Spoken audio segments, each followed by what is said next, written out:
up to 60% off, free shipping, free protection bag. Add code radio, get an extra 5% off. RapidRadios.com. ESPN Northwest Florida.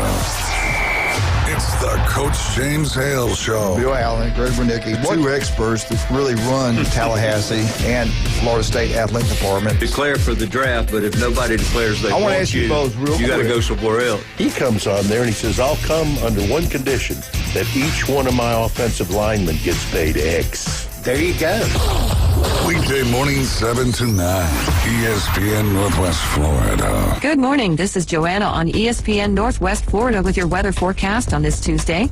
Sunny this afternoon and evening with a gentle breeze around 10 miles per hour out of the west-southwest and temps near 69. Tonight we will have clear skies and be warm at 57. Sunny much of the day but with slight fog at night tomorrow and a high 70. Very light rain Thursday with a temp of 69. This forecast is brought to you by Earthworks of Northwest Florida. Thank you for listening to ESPN Northwest Florida. Rely on it. PCB Hobby, the beach's premier hobby store for sports cards, comics, coins, and trading card games. PCB Hobby carries the largest selection of boxes and packs from the latest releases of brands like Topps, Panini, Leaf, and more. Looking for a specific player or team? PCB Hobby has a wide assortment of raw and graded cards. They carry parallel rookie, game used, and autographed cards in both modern and vintage. Have a collection you want to sell? We buy, sell, and trade. PCB Hobby on Back Beach Road, just east of Florida Linen. Call 850-320-8388. National Cleaning Week is almost here. Join us for Spring Clean Weekend at Tommy's Express. It's been a long winter of salt, dirt, and road grime, and your car needs some love. Wash for free with us Saturday, March 22nd and Sunday, March 23rd. Use our free vacuums and floor mat washers and check out our detail kits to complete the interior clean. Spruce up your car for free this weekend at Tommy's Express. Highway 77 and 23rd Street next to Starbucks. Your pets are our priority at Southern Hospitality. Professional in-home pet care to meet the needs of you and your pet. Vacation pet care, dog walking, adventure hikes, wedding pet attendant, and more. Southern Hospitality experienced team provides a safe, nurturing, and stimulating environment your pets will thrive in. You'll even receive reports with photos and real-time updates of each visit. Talk to Southern Hospitality? Call us now, 850-805-7387. Bonded and insured. Pier Park, get ready to shake things up. Paradise Nutrition is opening soon. Craving flavor and fitness? We've got you covered. Loaded teas, protein-packed shakes, gourmet coffees, and refreshing drinks. From our signature Jimmy Buffett tea to Reese's Shake, Paradise Nutrition has over 600 flavor combos. Need energy? Appetite control? We've got add-ons like boba, biotin, collagen, and probiotics. Plus, try our donut hole shot appetite suppressant. Paradise Nutrition, Pier Park, next to Target. Visit the newly remodeled Mid-South Lumber Hardware and Feed Store in Youngstown. They have a full line of plumbing, electrical, hardware, and tools for your DIY home projects, as well as lumber and animal feed. Now offering not only baby chicks and a full line of poultry supplies, but also bunnies and parakeets. They also carry a wide selection of Duplin wines and gourmet products so you don't have to drive to the beach. Come see us at Mid-South Lumber on Highway 231 in Youngstown. In the jungle, the mighty jungle, the sheep sleep tonight. Oh, in the jungle, the quiet jungle, the sheep sleep tonight. Oh. It just isn't the same without the lion. Join the San Diego Zoo Wildlife Alliance today. Visit sdzwa.org. WVLQ Port St. Joe, WGSX Lunan, powered by Panama City Toyota. ESPN Northwest Florida. Now back to the Inside Track, live from Las Vegas. It's the next evolution of Sports Talk Radio. The biggest stories and the biggest reactions. Now. And now we're taking... With the first pick. The the last ball you got in the bag? The Inside Drive. From college to the pros, interviews with the newsmakers, sports betting, your phone calls, and more. And now, The Inside Drive with Ryan Mulvey on ESPN Northwest Florida.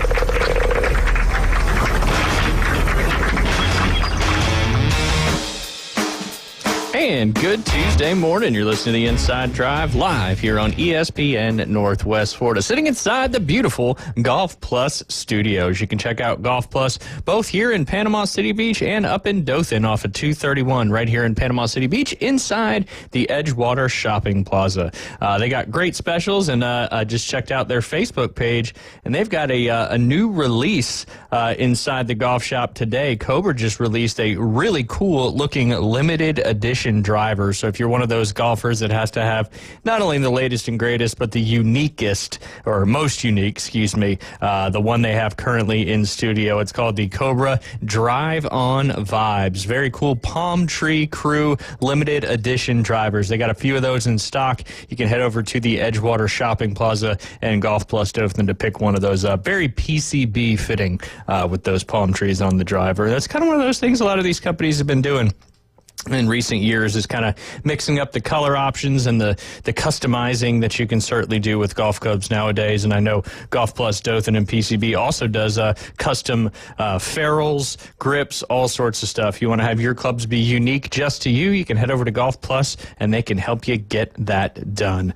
Hopefully you're listening on 104.3 or 101.9 down there in Port St. Joe. As always, you can download our free mobile app. If you haven't yet, I don't know why you're waiting. Just go ahead and do it. Google Play or Apple Store. All you got to do is search 104.3. It'll pop up there. And of course, head over to ESPNPC.com. You'll see at the top of that page, it says the ESPN Northwest Florida presents the Big Bracket Challenge.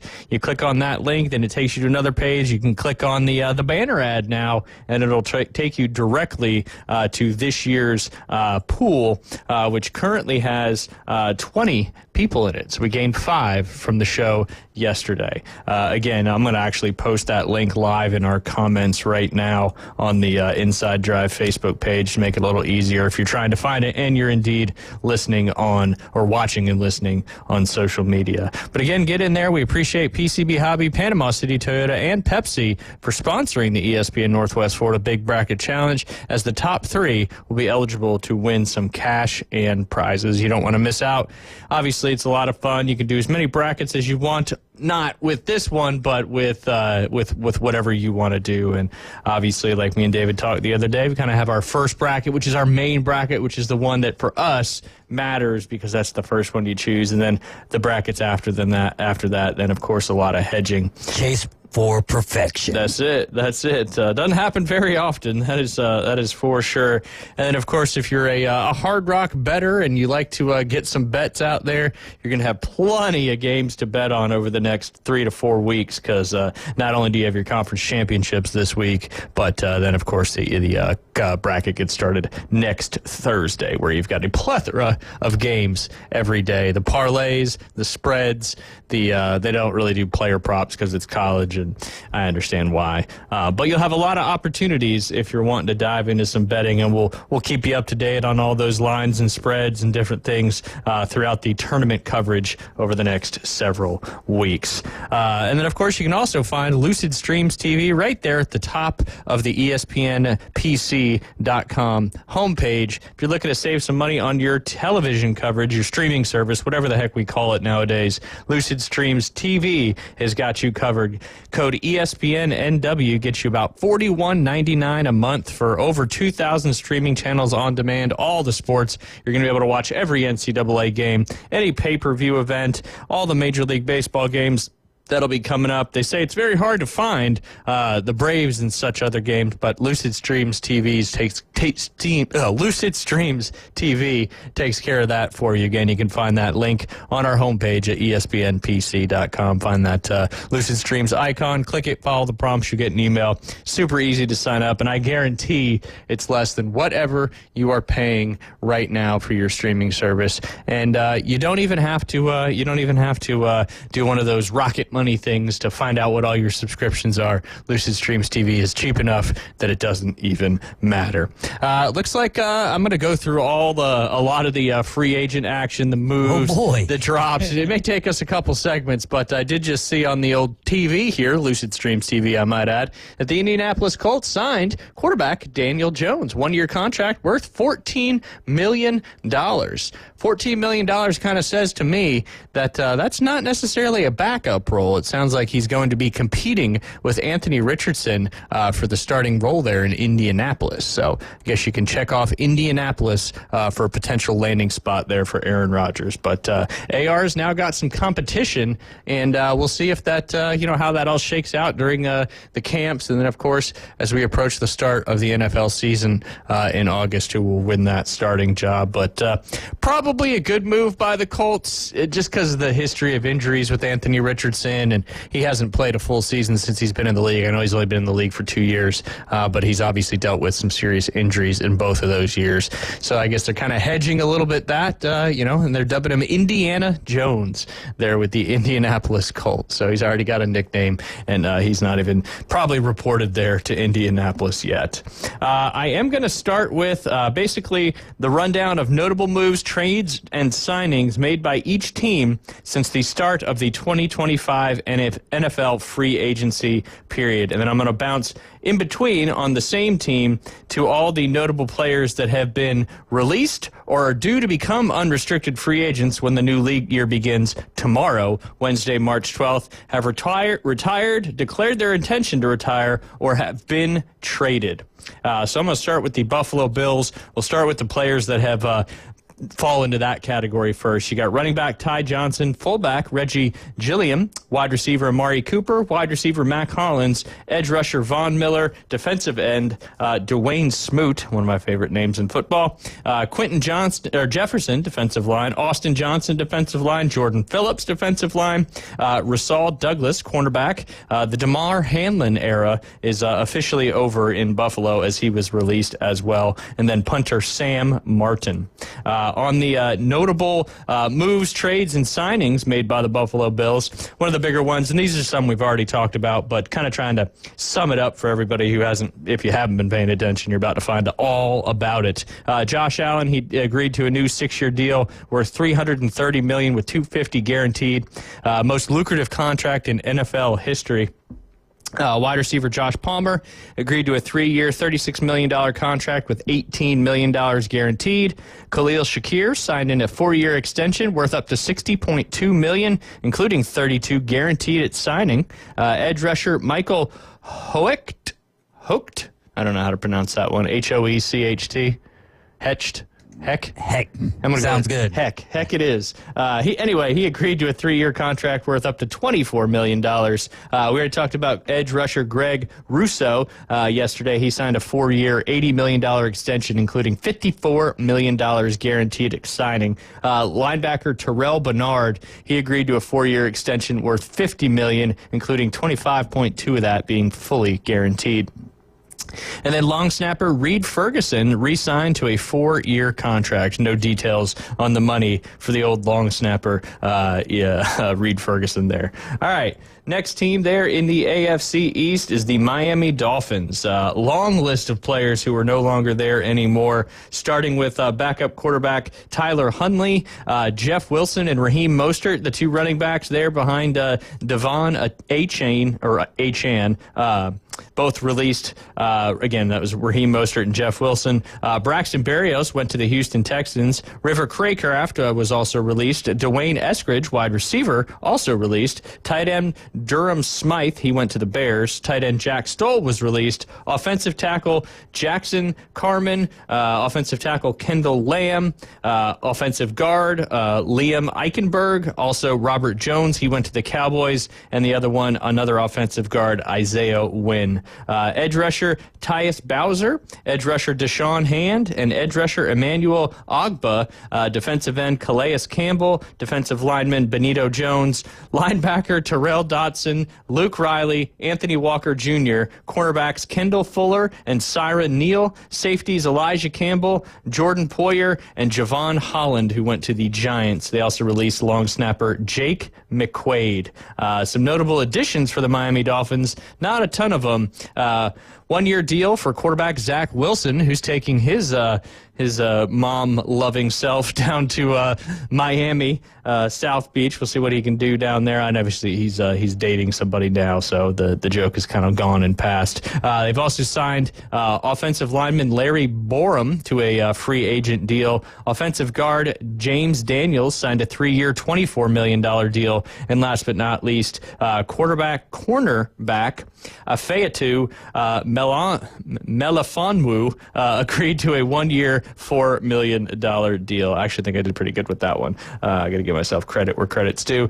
New England Patriots, who have spent a boatload of money so far in free agency. Now, they did have the most cap space out of any NFL team, so it kind of indeed makes sense. But some of the players that were released, quarterback Jacoby Brissett, running back JaMychal Hasty, offensive tackle Chukwuma Okafor, as well as edge rusher Dietrich Wise, defensive lineman Devon Godshaw, he was traded to the Saints, defensive lineman Daniel Ukele, linebacker Stone Taki, that's a good one. The kids would like that one. Taki. Cornerback Jonathan Jones, safety Jalen Hawkins, and kicker Joey Sly. On the additions, the signings, Josh Dobbs went from the Niners to the Patriots, agreed to a 2-year, $8 million deal with $3.8 million fully guaranteed. Mac Hollins agreed to a 2-year, $8.4 million deal that has a max value of $10.4 million. Tight end Austin Hooper re-signed on a 1-year, $5 million deal with $4 million of that being guaranteed and a max value of $7 million. Those max values just mean there's some incentives and some bonuses that they could hit depending on how their play goes. Offensive tackle Morgan Moses agreed to a 3-year, $24 million deal worth up to $28.5 million. Edge rusher Harold Landry signed a 3-year, $43.5 million deal with $26 million of that fully guaranteed. Max value on that contract is $48 million. And then defensive lineman Milton Williams and Kairos Tonga. Williams signed for a 4-year, $104 million deal with 51 of that fully guaranteed, including a $24 million signing bonus. All you got to do is sign your name and get yourself a $24 million check. I wonder if that's direct deposit or actual paper check. Whoa. Probably direct deposit. I would think so. I mean, but you got to have multiple bank accounts because only the FDIC only guarantees protects $250,000 in each checking account. Wouldn't know anything about that.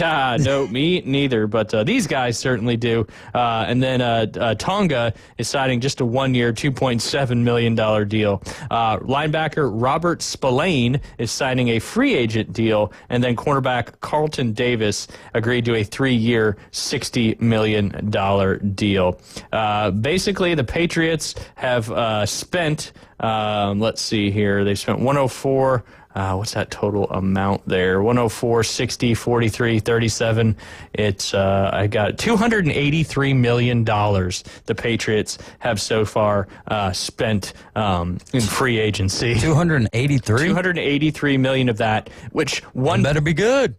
Right, and a lot of those players aren't super notable, but I guess they're going to try to build the team up a little bit in the draft. But more than $1.5 billion has been committed so far by NFL teams in this free agency class. So a lot of money obviously moving around, a lot of players moving around.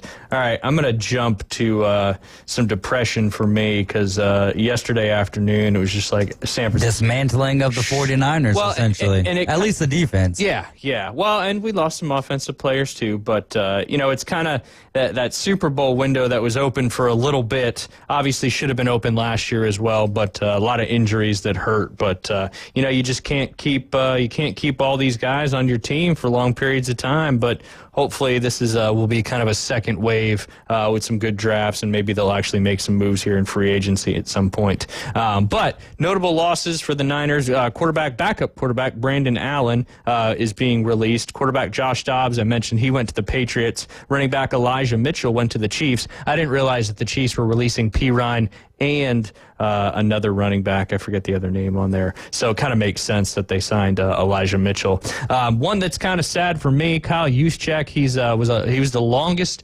tenured 49er. He was there I think he's in there 9 years. He made the Pro Bowl all 9 years. So he will no longer be a San Francisco 49er. It'll be interesting to see who picks him up. A lot of teams don't use fullbacks, but he's not just a fullback. He's certainly a gadget man when it comes to being able to do a lot of different stuff. Wide receiver Chris Connolly was released. Debo Samuel notably got traded to the Commanders last week. Tight end Eric Saubert. Offensive tackle Charlie Heck. Offensive tackle Jalen Moore went to the Kansas City Chiefs. Offensive guard Aaron Banks went to the Packers. Offensive guard John Feliciano, he is retiring. Linebacker Lavondre Campbell, and another one that was tough to swallow, linebacker Dre Greenlaw, has been signed by the Denver Broncos. 4 defensive linemen, 5. Malik Collins, Khalil Davis, Javon Hargraves, and Kevin Givens. So yeah, just 4. Cornerbacks notably lost. Nick McLeod, Charvarius Ward, he has gone to the Colts.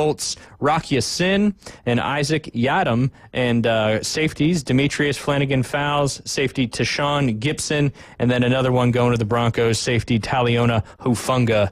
So Hufanga and Greenlaw both going to the Denver Broncos, and then also punter Pat O'Donnell. And so a lot of players are departing from the San Francisco 49ers. So we're kind of moving into a new era. I hate to say for the Niners. Hopefully we'll find out a little more about some more extensions and stuff. It's like here. the Rams have got the team of the division so far. Definitely, because it's certainly not the Seahawks, and certainly I don't know what the Cardinals are going to be able to do next year, but we'll see. I think they got Josh Sweat. Yeah, they did. So, the Eagles' defense, too. I mean, gosh. Yeah, but they had so many locked and loaded, ready to go. Plus, they got Zach Bond, and a lot of people weren't expecting them to be able to bring him back. So yeah, they've kind of done really well in the draft. And they've got another one coming up. So I wouldn't worry about the Eagles too much, especially when they got the offense that they have. I mean, you got to have the defense. We talk about that all the time. Got to have the trenches, got to have the defense, but they look to be locked and loaded for the foreseeable future with money to spend. Yeah, and I know they're the early odds-on Super Bowl favorite again to win next year. Niners additions, running back Patrick Taylor, he is returning on a 1-year deal. Safety Richie Grant agreed to a 1-year, $1.5 million deal with $200,000 guaranteed. Luke Farrell agreed to a 3-year deal worth up to $20.25 million. And offensive guard Ben Barch signed a 1-year extension as well. We'll stay in that division real quick. I know we got time for probably about one more, but Jimmy Garoppolo is returning to the Rams on a 1-year deal worth $4.505 million guaranteed with a max value of $13.5 million. In addition to quarterback Matt Stafford restructured his contract that will likely be finalized after free agency opens on March 12th.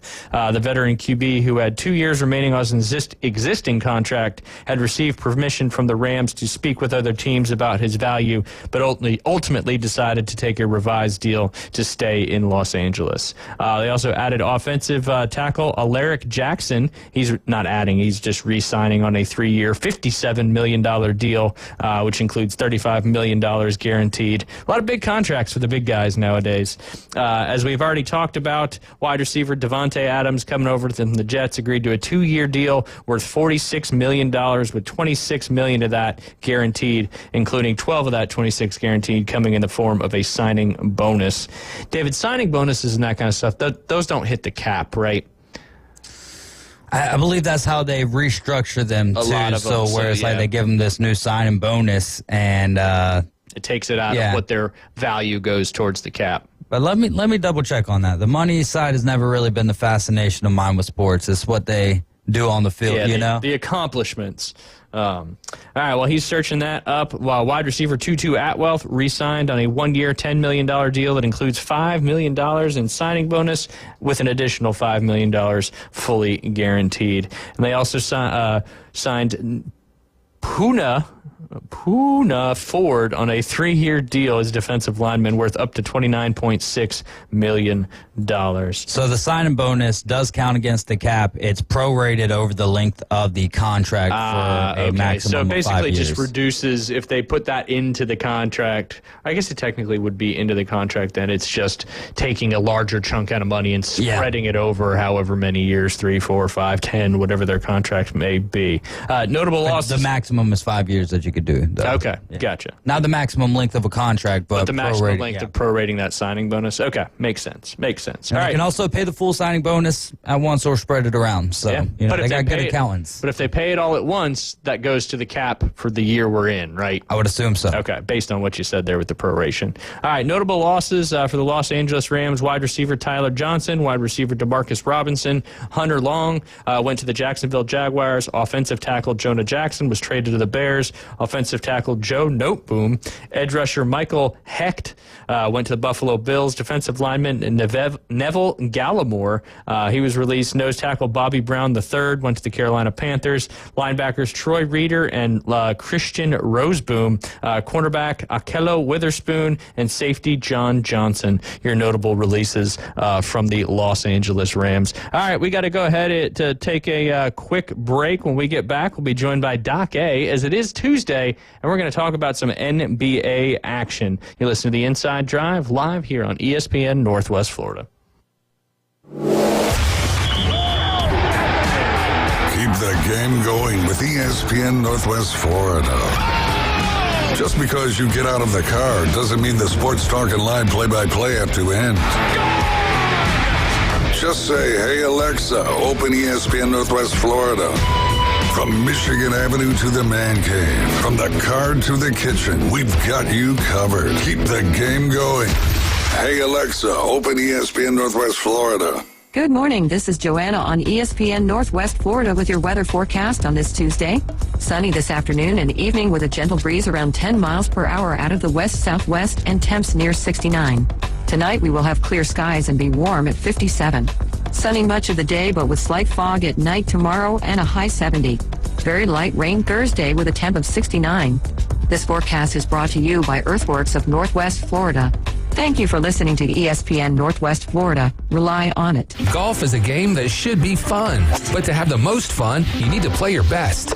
That's where the experts at Golf Plus come in. Their friendly staff will guide you through the buying process, answer all your questions, and can help with any repairs you need along the way. Golf Plus is your custom fitting, club repair, and golf retail shop. Golf Plus staff is non-commissioned and will work with you to find the best product for your game, just like they've been doing since 1988. Golf Plus in Dothan and Panama City Beach. Fitting, repair, retail. That's Golf Plus. Every love story deserves a perfect beginning. At Tracy's Fine Jewelry, we believe that your engagement ring should be as unique as your love. Explore a vast selection of certified natural and lab-created diamonds, each hand-picked for brilliance and beauty. Whether you desire the timeless allure of one of our hand-selected engagement rings, or you'd like to custom design the perfect ring, visit us today and let our experts guide you in finding the ring of her dreams, because love deserves the best. Tracy's Fine Jewelry, where love sparkles. Broadcasting from the Golf Plus studios, it's the Inside Drive. Live from the Bill Kramer Chevrolet Buick GMC and Kramer Marine Outdoor Studios. And now, Doctor, my eyes. Doc A joins the Inside Drive. It's just what the doctor orders. Oh, doctor! Talk to your doctor before use. ESPN Northwest Florida. And welcome back. You're listening to the Inside Drive live here inside the Golf Plus studios here on ESPN Northwest Florida. It's Tuesday. It's 11:20. That means one thing. Our good friend, the NBA Fantasy Hall of Fame writer, self-proclaimed Golden Tee hack, and wagon wheel enthusiast, Doc A, better known as Steve Alexander. Doc, how you doing this morning? You know what? I'm doing good. You know that 30-team basketball league that I'm in? Yeah. Yes. Yeah. I made the playoffs. Sweet. And I beat the Nikola Jokic owner last week. So I'm down to the final 8, And if I win this week, which I'm up 5-3 right now, if I win, I either play Rick Kamla or Aaron Bruschi, who are the two guys I do Sports Ethos podcast with. Yeah, that would be that'd be fun for you guys to talk about on the podcast, of course. And now, last year, did you win the whole thing? I feel like you did. Yeah. That's I did. That's pretty impressive. And just kind of remind everybody what the 30 deep fantasy league is for the NBA. Yeah, it's 30 teams. You draft basically every player in the league gets drafted. So your first couple players are pretty good. And then, the last 5 guys you draft are just the bottom of the barrel scrubs. And if you happen to pick a good one, a surprise player out of that group, you do pretty well. Very, very cool. Very tough. Very tough. And obviously, is anybody that's left still obviously Wemby's been hurt, so that probably killed whoever had Wemby on their team, as he's a walking fantasy point. That's for sure. That's for sure. It's funny, like my most important player on my team is Miles Bridges, who's not really a household, standard name in basketball. My best player is James Harden. But yeah, I just have a lot of guys who play. They're not great, but they all play. They get a lot of minutes, yeah. As far as who to start. Very cool. Very, very cool. Doc, we've been talking about the Mavs downfall, and you kind of hinted on this, I think, last week or maybe the week before, talking about the new owner of the Dallas Mavericks and, how she's kind of being a little bit spiteful when it comes to not being able to move the team out to Vegas. And I want to just kind of play this clip I found, and I think I sent it to you, and then just kind of get your thoughts afterwards as well.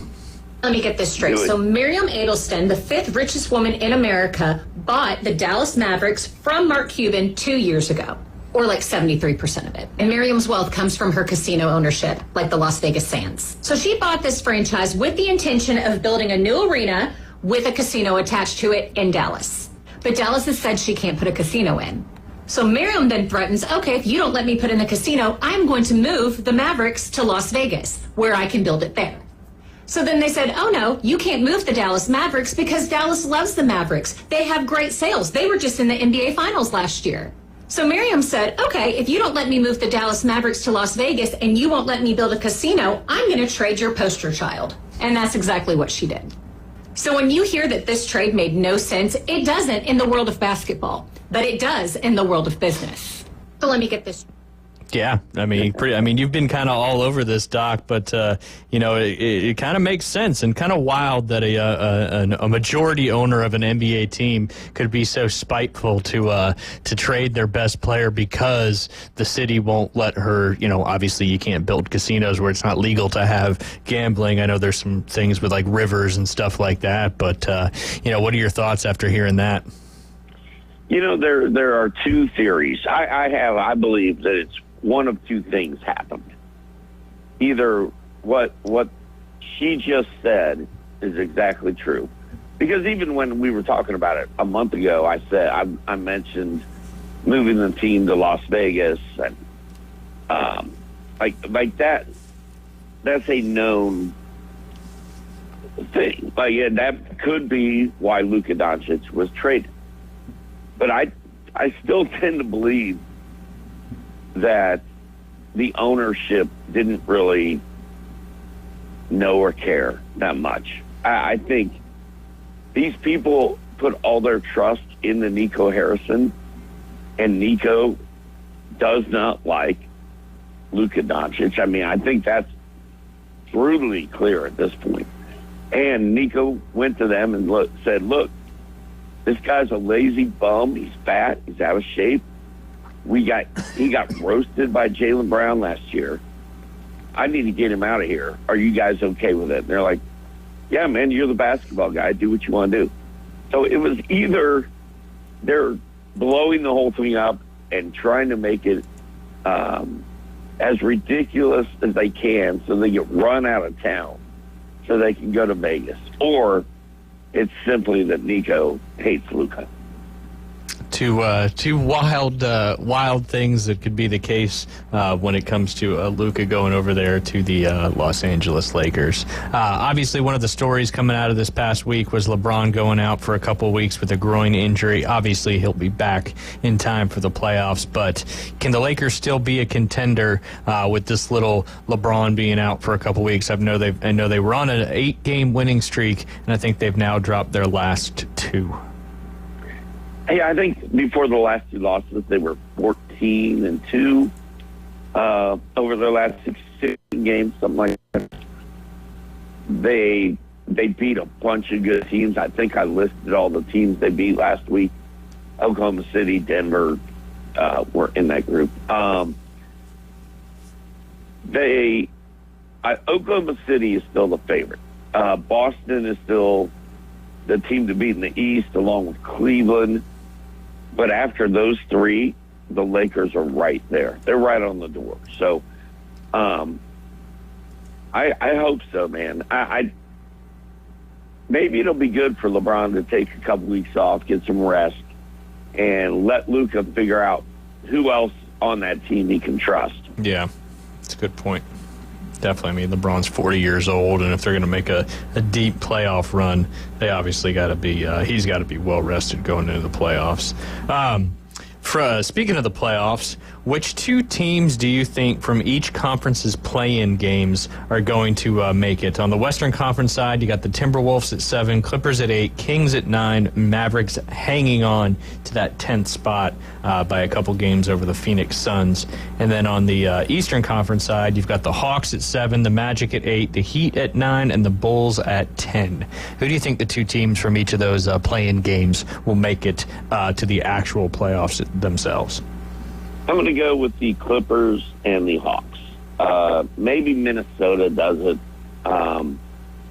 Dallas is done. They may not win. I think they won. They beat San Antonio, maybe. But I don't think they're going to win more than 1 or 2 more games just because all their players are hurt. They only have like 7 guys, and none of them are very good. Atlanta, Trae Young having a great year. Even with the loss of Jalen Johnson, Karis LeVert's played well, Kongwu's played well. I like them. And then the Clippers are without Norman Powell right now, but he's getting ready to come back, hopefully. And I think he's going to help James Harden and Ivica Zubac get into the playoffs. Perfect. Awesome. How does that play-in situation work again? I can't remember how it exactly works, if you know. Dude, I'm a kid of the 80s. You're like 1 versus 8, 2 versus 7. What's this 7 through 10 BS? I think 9 plays 10 in one game, and then that winner, dude, I don't remember. I'll do some research and find out myself, because I am curious to see how it works. But it's highly annoying. It's like when somebody asks me, like, hey, man, what's the format for the in-season tournament? Nah, I don't know. Wake me up when it gets here, and I'll figure it out. Oh, let's see. Hey, dude, so March Madness is coming up. And yes. As you know, last year I did it all by hand. Yes, we talked about that on the air. I remember you still... 150 handwritten brackets. And so this year I sent out the email invite from the ESPN Fantasy app bracket. So I'm trying to move it all online so I don't have to do it. Wow, making a big move this year. And then I got to figure out how do I charge, how do people pay me? Because half of it, that's going to be a mess. Because when you hand in your paper bracket, you have to hand me money. So it all takes care of itself. And then the other problem is it's hard to figure out. You have to log into Disney and all this stuff, and these old country folk aren't going to be able to figure that out, right? I understand. It's sometimes it's not just the old country folk either. It's you'd be surprised some of these young whippersnappers that struggle with it as well. As we do a bracket here from ESPN Northwest Florida called the Big Bracket Challenge, and trying to get people to sign up. And there's no cost to it, but we have some sponsors, so you could win some cash and prizes if you finish in the top 3. But so you're making But you guys probably spend a lot of time helping people get logged in. It depends. I had to kind of figure I joined the group live on the air to kind of debug if there was any issues, and we did find one because there was one thing that was linked back to last year's group, but we got that figured out. So, but kind of, you're going to have so much free time during the tournament this year. What are you going to do with it? Yeah, I'll probably play Golden Tee. There you go. There you go. Play Golden Tee and listen to Wagon Wheel, right? That'll be good. Yeah, we'll listen to Wagon Wheel. So the play-in tournament for the NBA, they say it's similar to the first 2 rounds of the Page-McIntyre system for a 14 playoff. I have no idea what the Page-McIntyre system is. I've never heard of Page-McIntyre. But the 9th place team hosts the 10th place team, so you're right on that one, with the loser of that game being eliminated. The 7th place team hosts the 8th place team in a double chance game, with the winner advancing as the 7th seed. So that kind of explains how that all comes to fruition. So there it is. Playing in the 9th, 10th place game, you don't want to lose or you are out, which makes sense because, a few years ago, you wouldn't even have had a chance to be in the playoffs being the 9th place or 10th place team there. All right. You're a big Auburn guy, right? Yes, absolutely. And their college basketball team, their men's team, is fantastic. Stout, even though they lost their last 2 games of the regular season, but still finished the season with a 15-4 quad 1 ranking, which is the most all-time quad 1 wins in NCAA basketball history. Wow. There's going to be a lot of people taking Auburn. Yes, there is. I really think the sleeper for not just the SEC tournament, but the NCAA is Florida as well. They've had an unbelievable season and likely to be a number 1 seed, so I don't know if that's a sleeper, but they've won a lot of games recently and are playing great basketball heading into the tournament, but should be a lot of fun, especially the SEC tournament. We've kind of been talking about, do you want to play a lot of games in the SEC tournament, or if you were to lose, one of the 4 teams that get buys into the quarterfinals, if you lost that quarterfinal game, may not be the end of the world because you're going to get some rest heading into the NCAA tournament just because the SEC is so brutal this year. They may have 12 or 13 teams that get into the NCAA tournament, which would best a record from the Big East. I believe it was Villanova, David, with the 2011 record? Villanova, the Big East, not Villanova. The Big East had 11 teams in 2011 make it to the NCAA tournament. That's the current most ever from a conference. So SEC likely to beat that this upcoming Sunday. Doc, continuing on the NBA side of things, if you had to rank the top teams in the, obviously they're ranked because of their records, but in your opinion, the Celtics, the Cavs, and the Thunder, who would you say is the 1, 2, and 3? I'm going to put them right in order, probably. Oklahoma City, then Cleveland, then Boston. Ooh, so Boston at third, even though, they've been playing great basketball, but the Cavs just continue to win and win and win, and then OKC, like you've been high on them since we started the season, and they continue to be dominant, especially with SGA and all the attention he's getting to be the potential MVP. It looks like two teams have their playoff fate already determined. The Cleveland Cavaliers have officially clinched a playoff berth, and the Utah Jazz have officially been eliminated from the playoff contention. So obviously a lot of those slots will be filled in over the next month or so, as it's pretty crazy that we're getting closer to the end of the NBA season. Doc, with that being said, obviously anybody who's out there playing NBA fantasy basketball might need to find a couple people here late. Maybe they're plagued with some injuries on their team, kind of like you were saying in the big 30 deep leap. Who are some guys that you're looking at to kind of help get you across that finish line? Well, I don't have any 30 league advice, but Karis LeVert, Quentin Grimes, Kyle Filipowski. Filipowski plays for Utah, and Utah's weird. Like they rest all their guys one night and then they play all their guys another night. The one guy that plays every night and is kind of going off is Kyle Filipowski. I think that is that's the guy to get. Gotcha. Filipowski. Where did he play? Did he play at Duke? Yeah, I don't know. I'm just shocked I actually knew that, but I guess that name kind of makes you think that dark blue color. Well, I was watching the Suns last night against the Grizzlies, which was a really good game, but I saw Mason Plumlee. I was like, daggum, I can't believe he's still playing. And then Caveman Rick had brought up Grayson Allen, and lo and behold, they're both on the Phoenix Suns. Funny. Oh, goodness. All right, Doc, we got 4 games on the docket tonight. It's been a couple weeks since we've done your picks, and there's some pretty crazy spreads in some of these games.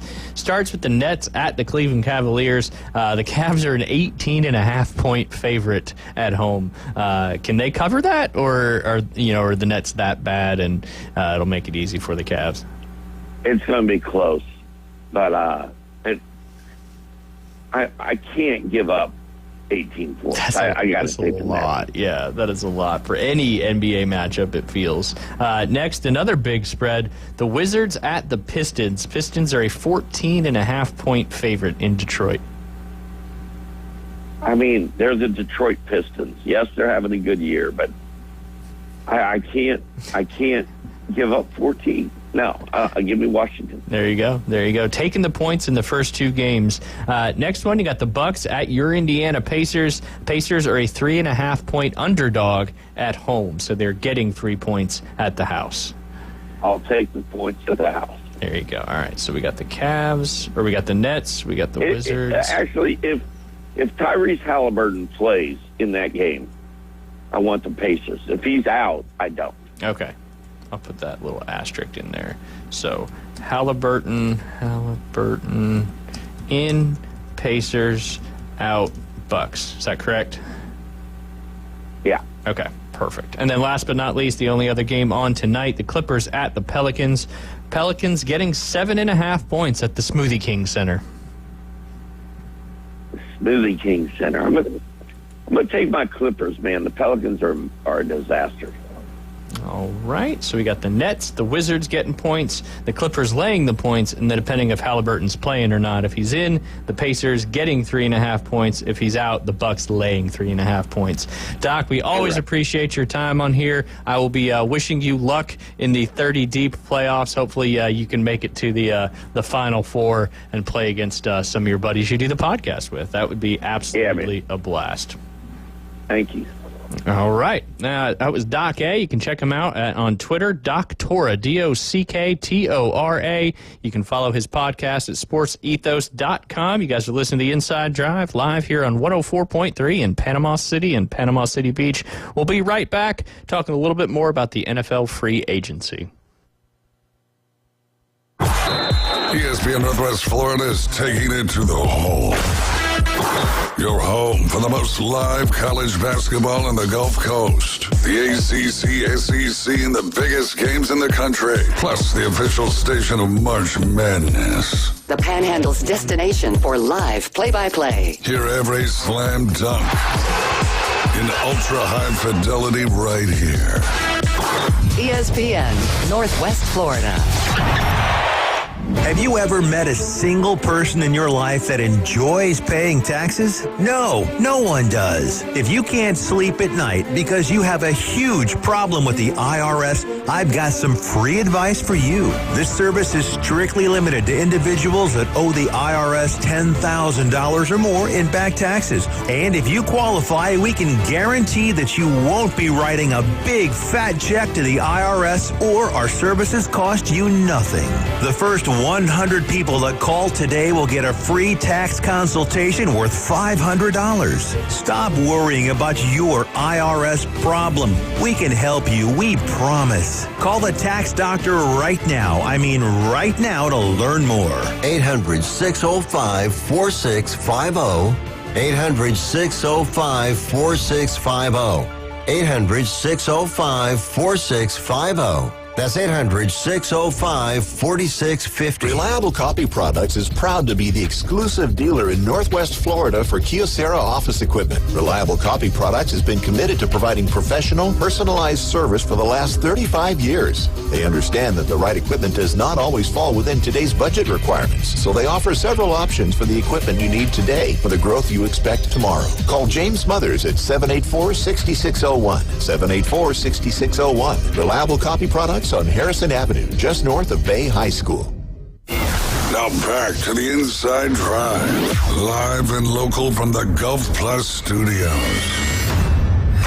Coming in hot. So hot. It'll be a hot one. Really hot. God damn. The Inside Drive with Ryan Mulvey on ESPN Northwest Florida.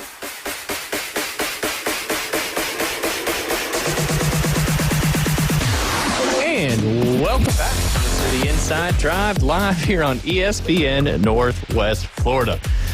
Felt a few different songs out of that one there. I felt like it was going to be, it's tricky to rock a rhyme there a little bit, and certainly felt like I was ready to pump my fists up there on the Jersey Shore and do some laundry, maybe get a tan as well. Start looking like Will Ferrell and them from Night at Roxbury. Yep, absolutely. But you are listening to the Inside Drive. I posted the link to the ESPN Northwest Florida Big Bracket Challenge in our comments here live on our Facebook feed, and looks like you don't have to yell anymore at who commented that. Chris Steffen, which I think is Right Straight Chris, if I'm not mistaken. He is officially into the ESPN Northwest Florida Big Bracket Challenge, and you can be too. All you got to do is head over to ESPNPC.com. You'll see at the top of the page it says Big Bracket Challenge. Click on that, and then you just click on that big old banner ad that'll take you right to your ESPN Northwest Fantasy app. If you do have that app, I'm sure you do, if you've played fantasy sports with us before. I got to take a quick drink. Right State Chris got Cincinnati playing some basketball right now against Oklahoma State to open up the Big 12 tournament. Oklahoma State was sitting there at plus 220, so I had to grab them. Oh, yeah. There you go. There's a lot of opportunities, like I said, over the next, at least this week, and then, of course, over the next 4 weeks with the NCAA tournament going on right now. But you can probably find some pretty decent value in some of these matchups in the SEC, ACC, Big 10, and Big 12 tournaments. And what Big 12 and ACC got underway today, and then Big 10 and SEC got underway tomorrow. Because I know the Big 10 and the SEC finish on Sunday, and the ACC and the Big 12 finish on Saturday. So I know we'll have some coverage of some of these games later on in the week, the ones in the evening hours. So keep your dial on ESPN Northwest Florida. All right, continuing on, I'm going to talk about some of our, I don't know if I want to call it teams in our listening area, but maybe people that follow these teams, particularly from the NFC South. We'll start with the Atlanta Falcons, and these are the notable players that have either been released, traded, or have let everybody know that they're going to retire. Wide receiver Kadarel Hodge. I think that's right. Wide receiver Rondell Moore. Every time I see Rondell, it makes me think of Rotel cheese. I don't know why, it just does. Tight end Ross Dwelly, who came over from the Niners last year. Offensive tackle Storm Norton. Center Drew Dahlman. He was already traded to the Bears. Edge rusher Lorenzo Carter. Matthew Judon, James Smith-Williams, and Kentavious Street, as well as defensive lineman Damone Harris, defensive tackle Eddie Goldman, and Grady Jarrett, who Grady Jarrett went to the Chicago Bears. 3 cornerbacks, Antonio Hamilton, Mike Hughes, Kelvin King, safety Richie Grant got traded to the San Francisco 49ers, and safety Justin Simmons and kicker Radley Patterson were both released as well. For the New Orleans Saints fans in the area, that's probably the most popular team, I would guess, for our listening area here, just off of how I kind of feel about the greater Panama City Beach and Bay County area. Running back Jamal Williams, wide receiver Dante Pettis, wide receiver Marquez Valdez Scantling, better known as MVS. Tight end Juwan Johnson. 2 offensive guards, Lucas Patrick and Shane Lemieux. 2 edge rushers, Kanoa Kapagasanon. Edge rusher Peyton Turner, linebacker Willie Gay Jr., cornerback Chris Adebo. He went to the New York Giants. Cornerback Ugo Amadi, cornerback Shamar Jean Charles, as well as safety Will Harris. Tampa Bay Buccaneers, another big popular team here in our area. Kyle Trask, quarterback, Chase Edmonds, running back, wide receiver Sterling Shepard is now available again. He's been bouncing around kind of from team to team over the last few years. Offensive tackle Robert Hainsey went to the Jacksonville Jaguars. Offensive tackle Justin School, edge rusher Shaq Barrett, edge rusher Anthony Nelson, and edge rusher Joe Tyron Shoyinka, as well as defensive lineman Greg Gaines and William Golston. Linebacker KJ Britt, former Auburn Tiger there. Cornerback Troy Hill, cornerback Taveri Thomas, safety Mike Edwards, Ryan Neal, Jordan Whitehead, and that rounds out those three teams and the drops or retirees or trades that they had. Moving back to signees, extensions, additions. Offensive tackle Jake Matthews signing a 2-year, $45 million extension with 38 of that fully guaranteed. Linebacker Divine Diablo, I guess that's right. It's kind of an interesting last name. That's a heck of a combination. Yeah, Divine and Diablo. Oh, man. And how'd you get that as a last name? Like, were you like a direct spawn? Like, were the descendants direct spawn? I don't know. But it's not spelled the way we know how to spell it. Was it like D-E-E? It's D-E-A-B-L-O. Diablo. Maybe it's Diablo. There you go. I just said Diablo, but the devil. Anyway, he agreed to a 2-year, $14 million deal that includes $8 million in year one. They also got long snapper Liam McCullough. He signed a 4-year extension. Per the Falcons, he was a restricted free agent. Carolina Panthers did a lot of moves. Andy Dalton re-signed to a 2-year deal. The Red Rifle continues his backup tenure here in the NFL, and given on how he's played the last years, he's made an appearance on the field quite often, just like Joe Flacco. These seasoned vets getting some action still late in their careers. Tight end Tommy Tremble, he re-signed on a 2-year deal. Worth up to $16 million, includes $8 million guaranteed. Center Austin Corbett re-signing on a 1-year deal. Edge rusher Patrick Jones II agreed to a 2-year deal worth up to $20 million.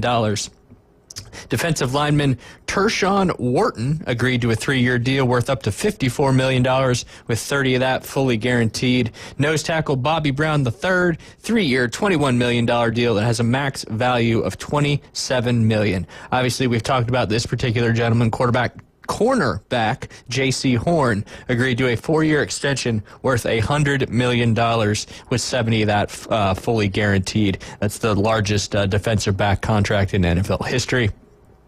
Cornerback Mike Jackson agreed to terms on a free agent deal, and then safety Trayvon Morig signed a 3-year, $51 million deal that has a max value of $60 million.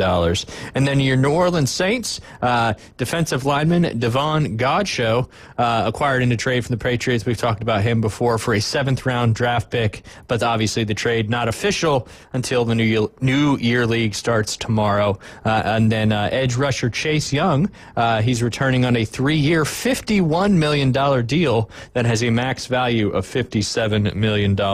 Obviously, the Saints have the fewest dollars available in the salary cap, so obviously trying to make some things happen with not a lot of money, hoping for a good draft there for the New Orleans Saints. Tampa Bay Buccaneers re-signed Chris Godwin on a 3-year, $66 million deal with $44 million fully guaranteed at signing. Offensive guard Ben Bredesen re-signing on a 3-year, $22 million deal. Linebacker Levante David, who's a big part of that Buccaneers defense, re-signing a 1-year, $10 million contract that includes $9 million of that fully guaranteed. And then edge rusher Hassan Riddick agreed to a 1-year, $14 million deal with $12 million of that guaranteed. Punter Riley Dixon agreed to a 2-year, $6 million deal. So say even the punter's getting some cash money there in the NFL. Probably going to leave it at that unless anybody wants to. If you want to hear another team, what they've did, obviously you can message us here on Facebook or give us a call at 850-215-6290. Guess who is retiring in June? Oh, it must be Rick Tive. He's commenting, guess who's retiring in June? I would assume that's he is. Well, congratulations, Rick. Hopefully all goes smooth until then. And yes, by the way, go Braves indeed. Just a couple weeks from the start of the MLB season.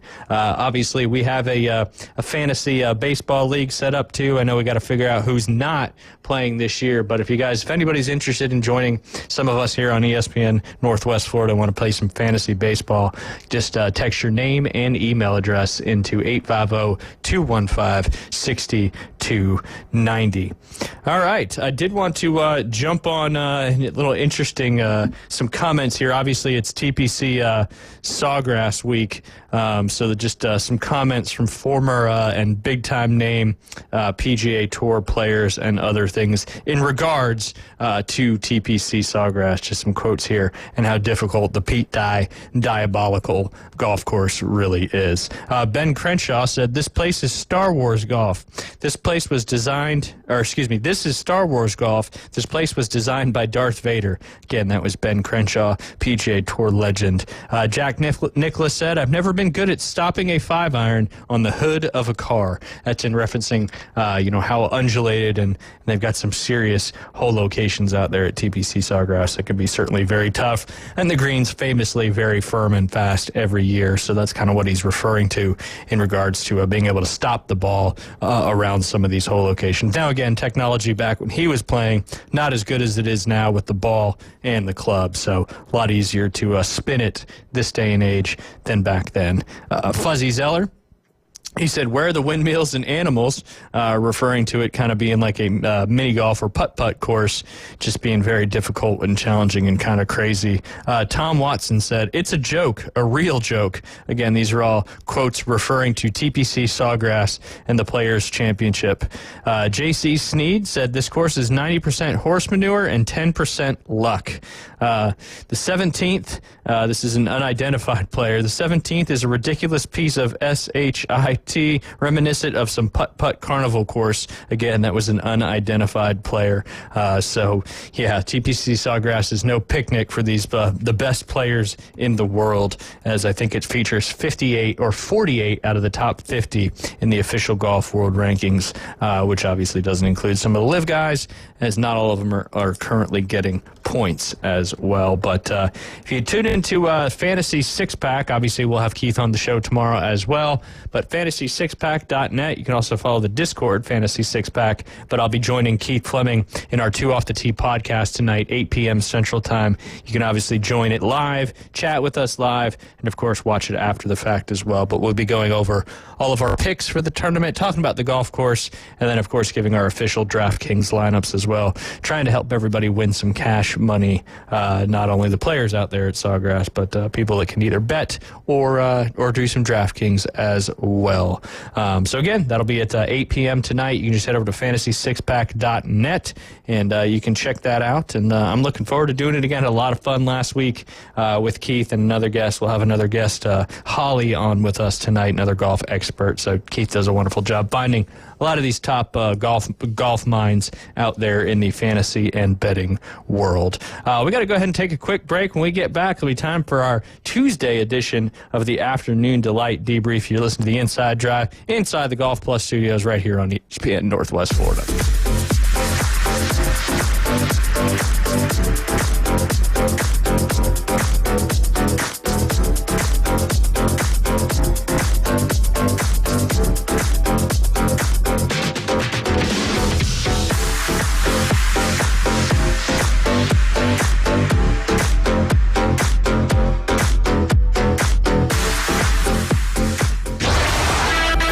104.3 ESPN Northwest Florida presents the madness of college basketball.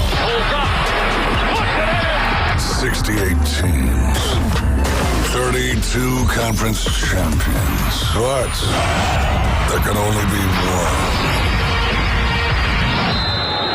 ESPN Northwest Florida is your exclusive radio home for the NCAA College Basketball Tournament.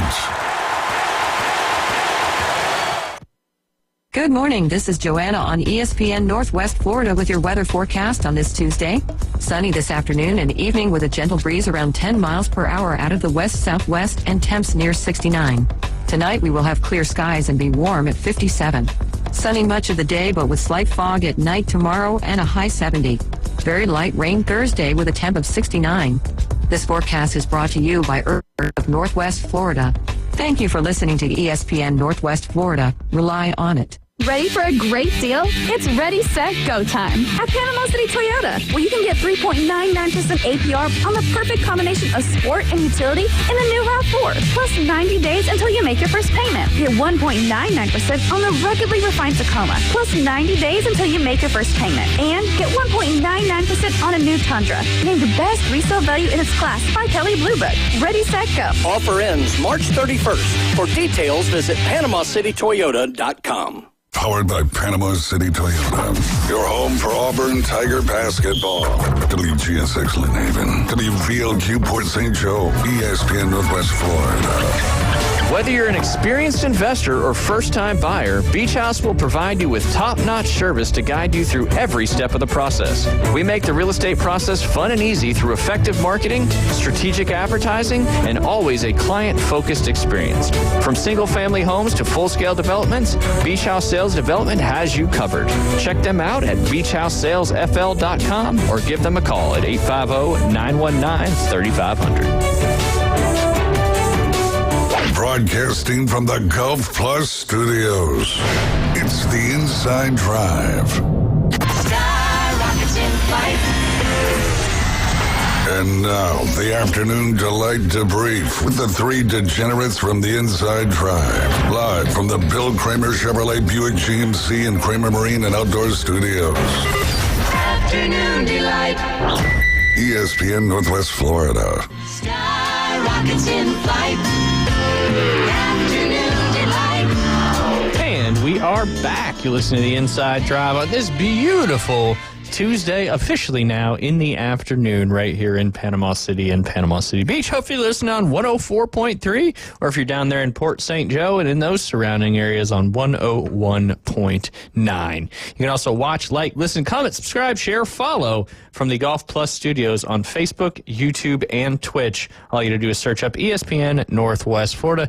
Do me a favor, click that share button when you're watching on Facebook. If you are watching on Facebook, it means a lot to us that you can get our show out there just a little bit more. And again, speaking of appreciate Golf Plus jumping in to be our studio sponsor. Two great locations right there at the Edgewater Shopping Plaza right here in Panama City Beach, and of course up there off of 231 in Dothan. Right now doing a grip special, and it's a perfect time to get your clubs re-gripped as the golf season will be getting underway here officially very shortly, as the weather is certainly becoming golf weather. Right now, if you buy 8 grips or more, you get 50% off one putter grip, which if you know anything about putter grips, those Super Strokes, the other grips can be a little bit pricey. So to be able to buy 8 grips or more and get 50% off a putter grip is going to probably save you anywhere from, $10 to $15 depending on that putter grip. It does exclude Scotty Cameron putter grips, which are very fancy and very, very expensive. But you can head over to golfplusdothan.com, check out all their specials, sign up for club fitting. You can even rent their simulator bay, all sorts of cool stuff they got going on there at Golf Plus. Not just fitting, repair, and retail, but so much more. And not only just for the golfer, but for anybody who loves sports and different things. You can head over to Golf Plus. And again, we appreciate them being our studio sponsor. I'm going to mention it again, as we did get one sign up since the show has been going on. That's the ESPN Northwest Florida Big Bracket Challenge. Just head over to ESPNPC.com. At the top of the page, you'll see Big Bracket Challenge. Just click on that and then click on the banner ad. It'll take you directly to the group, where all you got to do is, if you have the fantasy app already, just click join group and boom, you're in there. No cost to our Big Bracket Challenge, as it's sponsored by Panama City Toyota, PCB Hobby, and Pepsi. Top 3 have an opportunity to win some cash and prizes. And of course, we want as many people. We got to beat last year's entries. We had 103 last year. We're slowly getting there, but get in there and sign up. And of course, share that link as well with your friends and family and even your coworkers to get them to join join the ESPN Northwest Florida Big Bracket Challenge. A lot of fun NCAA tournament coming up soon. Selection Sunday will be this Sunday, March 16th, after the SEC Championship and the ACC Championship get finished, Big Ten Championship get finished up. Coverage starts at 5 p.m. The brackets will be released, and then you can go in and officially fill out your brackets and compete in the ESPN Northwest Florida Big Bracket Challenge. All right, I got some kind of fun afternoon delight debriefs for us today. I'm going to start with this one. It was from a young lady named Claire Rogers. She said, my dad won the Masters lottery, and now it's my job to stir the pot in the family group chat until he picks which kid to take. But then she updated and said, my dad revealed that he only requested one ticket for two reasons. One, he thought the Masters might feel bad for a guy requesting to go alone and throw him a bone. And two, so he wouldn't have to pick which child to take. He's very excited for a solo day at Augusta National. And having gone to Augusta National many times by myself during the Masters tournament, it's certainly can be an enjoyable time with somebody or by yourself as well, especially if you're a big golf fan. But it sounds like Dad was trying to outsmart the system on that one. And he did win the lottery, so he doesn't have to decide which kid to take, as he just has just one particular one. All right, we do have 4 baseball spots available. So if you want to join our, I don't want to call it it's an ESPN Northwest Florida group with staff and fans in it. So if you want to join it, again, you can just text your email address to 850-215-6290, and of course your name as well, so we know who you are, and we can send you that link and get you in. 4 spots available, and I'm looking forward to doing that. Of course, we got Joe Bond joining us Fridays again, talking about fantasy baseball right now. We've been doing some draft rankings. We'll talk about some draft strategies coming up this Friday as well. So we'll give you all the information you need to compete in our ESPN Northwest Florida Fantasy Baseball League. All right, a couple more afternoon delight debriefs. This is an interesting one. An Air India flight from Chicago to Delhi had to turn around to make an emergency landing after just 5 hours because passengers clogged 11 out of the plane's 12 toilets with monster dumps. An Air India flight from Chicago to Delhi turned back after passengers clogged 11 out of the 12 toilets in just 5 hours. Consistency. That's right. I wonder what they were serving. Only one remained in business class. To avoid a fecal collapse, pilots returned to the airports. The plane was cleaned for 2 days. Interesting stuff coming out of Chicago. Maybe too many deep dish pizzas there for Quite literally. But yeah, that's some good stuff there. Good stuff there. All right, I thought I had this pulled up from Facebook. Let's see, another good one here, and then I'll dive into the odd news stuff. Where'd it go? All right, hold on. Oh, no, this is what it is. Okay, this is kind of a fun one, too. 13-year-old, and we see this happen at golf courses all the time when you have some really good young golfers competing in your club championship. But 13-year-old club championship charges her dad $5 a day to use her parking spot. Winning your club championship is kind of rare, but winning it at 13 years old, obviously incredible. We had this same situation happen at Bay Point a couple of years ago with somebody who was not eligible to drive yet, but did have a golf cart inside of Bay Point there and parked his golf cart when he was in town. Daytona's Bateson Story. Last year, Daytona won the Women's Club Championship at Bear Trail Golf Club in North Carolina. And this week, as a result, she'll be playing in the PGA National Club Championship. The best part, the victory comes with the parking spot, but Daytona can't drive. So now, when her and her dad visits the club, she graciously allows him to park in her spot, only charging a fee of $5 per instance. So getting a couple bucks from her for Pops, and I'm guessing Pops probably pays for the golf membership as well, so she probably should have just let him. Pretty fair trade-off there, but kids are going to take any upper hand that they can possibly get. They use all their brain power for that. That's it. Entrepreneurship, I guess you could call that, taking advantage of your victory and making a couple bucks off it as well. I remember there was one time that I was I was so dead set on wanting a video game. I can't remember which one it was. I'm sure it was either like MLB All-Star 2K3 or Madden, something like that. And, like we didn't just get video games or anything like that. So I had to come up with a business plan, which yards I was going to be cutting, when I was cutting them. And I was like, Dad, I'll pay you $20 extra. It took me about 3 days of convincing him, but I finally did get the got the funds a little early there. Nice. But now when I look back on that, very thankful that I wasn't given a lot of stuff. You know what I mean? I had to work for everything. Absolutely, it creates the value. You understand the value of hard work, which and I'm just cheap about everything. Nothing wrong with that. Some of the richest people in the world are the most cheapest people in the world as well, and there's a reason why they're rich. Speaking of needing to be rich, Doral, Trump National Doral, is a golfer that was playing there, posted on there the cost to play the Blue Monster at Doral, which is obviously their top course there. They've got several, but a lot of PGA Tour tournaments have been played there over the years, and now the Live Tour has an event there. But at Doral, we asked the starter why the rates were so high. He said they kept raising the rates to get less play. And I understand that because it gets less pressure on your golf course, keeps your conditions better. But it kind of backfired, and it hasn't slowed down a bit at all.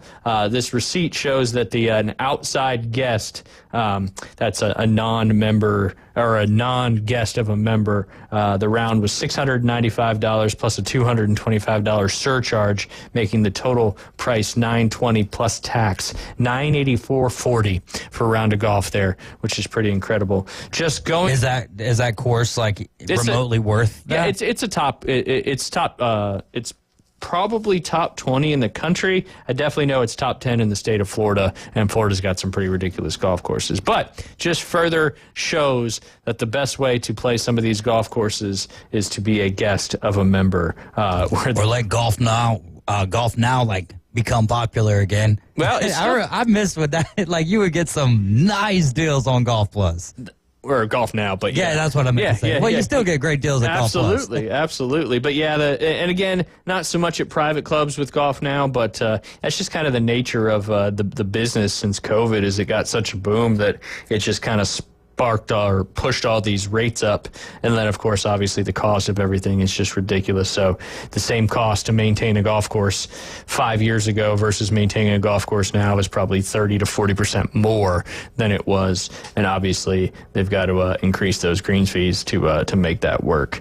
But it's a double-edged sword on the side of golf. If you have to have good good course conditions in order to charge more money, and you have to charge more money to keep yourself afloat. So they go up together and they go down together, because the first place the first place that golf courses cut typically is in your biggest expense, which is the golf course. But when you cut expenses on the golf course, that leads to worse conditions, which leads to you not being able to charge more money. So it's a tricky battle that you have to play. But a lot of golf courses are doing real well right now because of the nature of the golf business and how much more booming it's been over the last several years. Real quick, fun one. Will Clark played for the Giants for a long time. He homered in his first at-bat of single A ball, double A ball, triple A ball, and the majors. Do you know that one, David?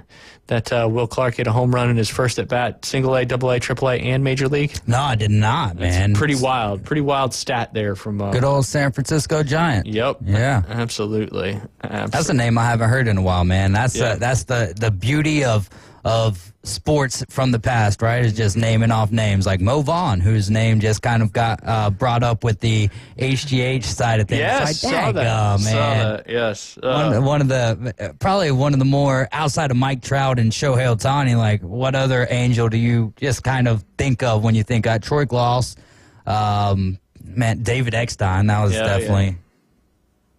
Oh, Will Clark, though. Pretty cool stat there. That was when we lived in the Bay Area for my first 5.5 years of life. We went to, I remember going to A's games and Giants games. I remember having cards for both of them, and Will Clark certainly was a card that I probably still have now. But pretty crazy to homer in your first at-bat at all 4 of those levels. Just wild stuff there. All right, 4-year-old calls 911 to report mom ate his ice cream. He was not happy. March 11th, a 4-year-old Wisconsin boy called 911 to report his mom was being bad by eating his ice cream. The Village of Mount Pleasant Police Department said on social media that 2 officers responded to a home where a little boy called 911 saying his mom was being bad and needed to go to jail. The 4-year-old informed the responding officers that his mom had ate his ice cream and needed to go to jail for it. The young boy eventually changed his mind about his mother's punishment, saying now she just wanted some ice cream. The officers returned to the home the following day to surprise him with some ice cream after he decided he didn't want his mom in trouble anymore.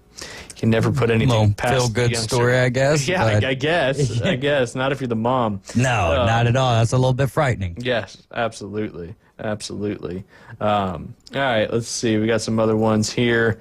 Skiers, snowboarders attempt to cross 80-foot pond. A Pennsylvania resort gave skiers and snowboarders the chance to win season passes. All they had to do was make it across a pond. The Bear Creek Mountain Resort shared a video to social media showing employees creating an artificial pond at the bottom of an incline for pond skimming competition, part of the resort's annual Spring Fling celebration. Skiers and snowboarders were invited to make attempts to skim across the 80-foot pond Sunday for a chance to win free season passes for the next ski season. Video from the 4-hour event shows skiers and snowboarders making their best efforts to get across the water. Several managing to make it all the way across without getting too wet. They were officially awarded season passes for the next ski season. One way to get some attention for your resort. Yeah, there you go. And, Give me a season pass, please. That would be pretty cool. I guess our closest would be what, like Tennessee mountains, the Smokies for skiing. Yeah, I mean, I've never been to Tennessee. I've had some friends that have gone up there. I've been to West Virginia. Yeah. You know, but again, there's nothing like that Western snow whenever you have experienced both sides of it. Yeah, absolutely. Absolutely. All right, let's see.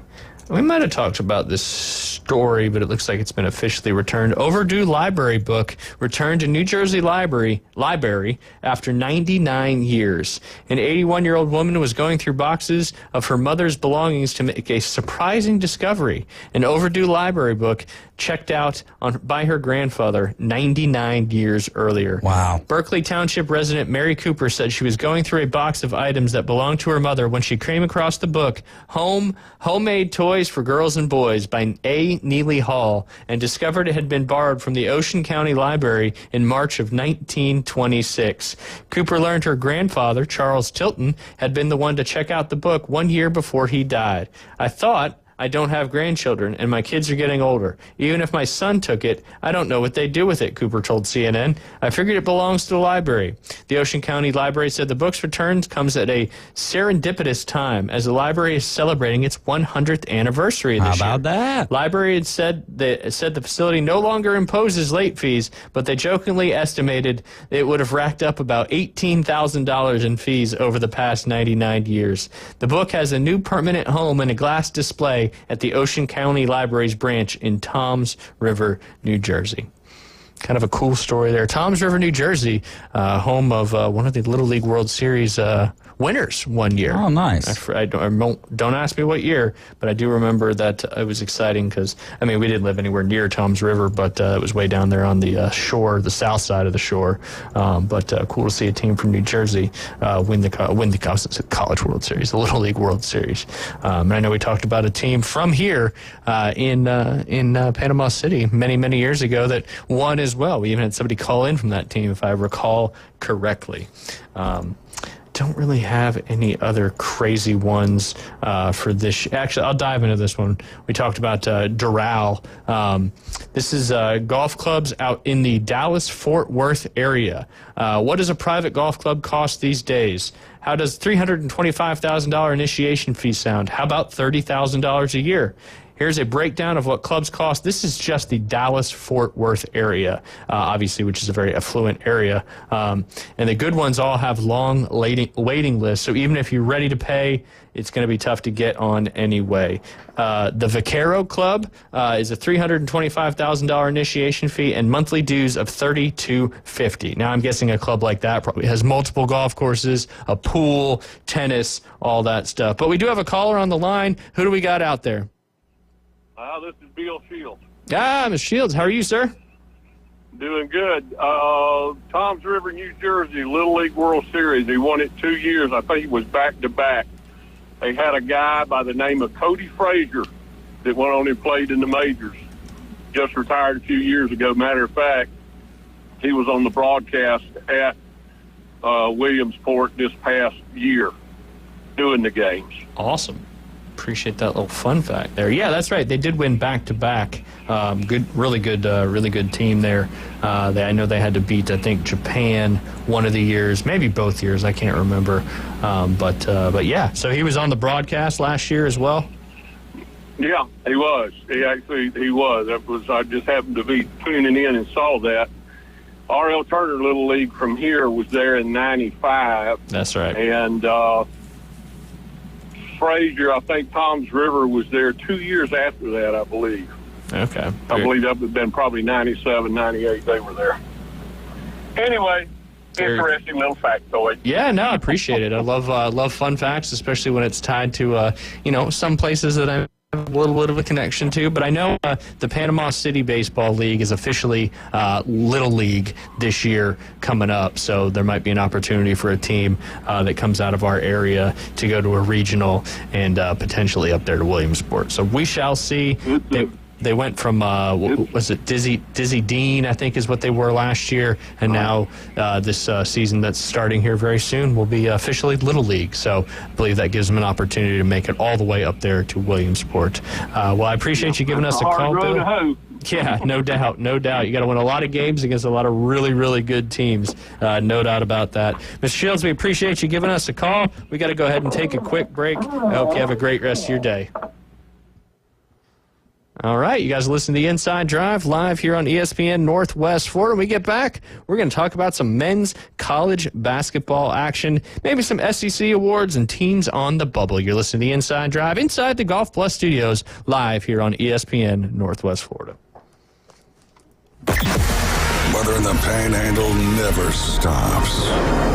Turn to 104.3 ESPN Northwest Florida. This is Joanna with your latest forecast. Up to the minute weather reports all day long. A chance of thunderstorms and moderate rain. In-depth storm coverage. Winter Storm Enzo. And breaking weather as it happens. Hurricane Helene. ESPN Northwest Florida. We do have a tropical storm warning. Rely on it. This is Joanna with your latest forecast on ESPN Northwest Florida this Tuesday. The remainder of the day, sunshine and 69 with a gentle breeze around 10 miles per hour out of the west-southwest. Tonight, clear skies with lows around 57. Tomorrow, sunny most of the day except slight fog at night with a light breeze and a temperature near 70. Moving into Thursday, about the same with a high of 69 and partly cloudy and lightly sprinkling. This forecast is brought to you by Ellis Agency Insurance. Thank you for listening to ESPN Northwest Florida. Rely on it. Take your next adventure in an award-winning Kia from Bill Bird Kia. Discover the new Kia. We invite you to stop by Bill Bird Kia and test drive the new 2025 Kia. You'll get the perfect balance of comfort, safety, and technology. The 2025 Kia SUV family has movement that inspires. Drive away today in a new 2025 Kia Soul, Seltos, Sportage, Sorento, or Telluride. Fuel the thrill and command the road in the luxury of a 2025 Kia K5 sedan from Bill Bird Kia. Performance, power, and design built for you. Spark inspiration in the all-electric 2025 EV9. It's a modern masterpiece, fast charging, rugged, and roomy. Bill Bird Kia is the original home for the 20-year, 200,000-mile warranty. Stop by 2435 East 15th Street, Panama City, or anytime at BillBirdKia.PanamaCity.com. We'll treat you like family and give you the peace of mind you can trust. Your local community dealer is Bill Bird Kia. Now back to the Inside Drive, live and local from the Gulf Plus studios. From the beach to the bay, to the backyard. It's the Inside Drive. I've got sand in my underpants. ESPN Northwest Florida. And welcome back. You're listening to the Inside Drive live here on ESPN Northwest Florida. Another team has punched its ticket to the NCAA Men's National Championship Tournament. And that is, a lot of people are alumni of this particular university. Just up the road, about 2.5 hours away to our north, that is Troy University, as they defeated Arkansas State last night in the championship game of the Sun Belt Conference Men's Basketball Tournament, 94-81. Troy punching their ticket to head back to the NCAA tournament and March Madness. All right. Joe Lunardi, the quote-unquote guru of college basketball seedings and bubbles and all that good stuff, has officially updated his bracketology projections. Lunardi is projecting Auburn, Duke, Houston, and Florida to all receive number 1 seeds. Despite a 2-game losing streak to end the regular season, Lunardi says Auburn just needs to win 1 SEC tournament game in order to lock up the number 1 seed overall.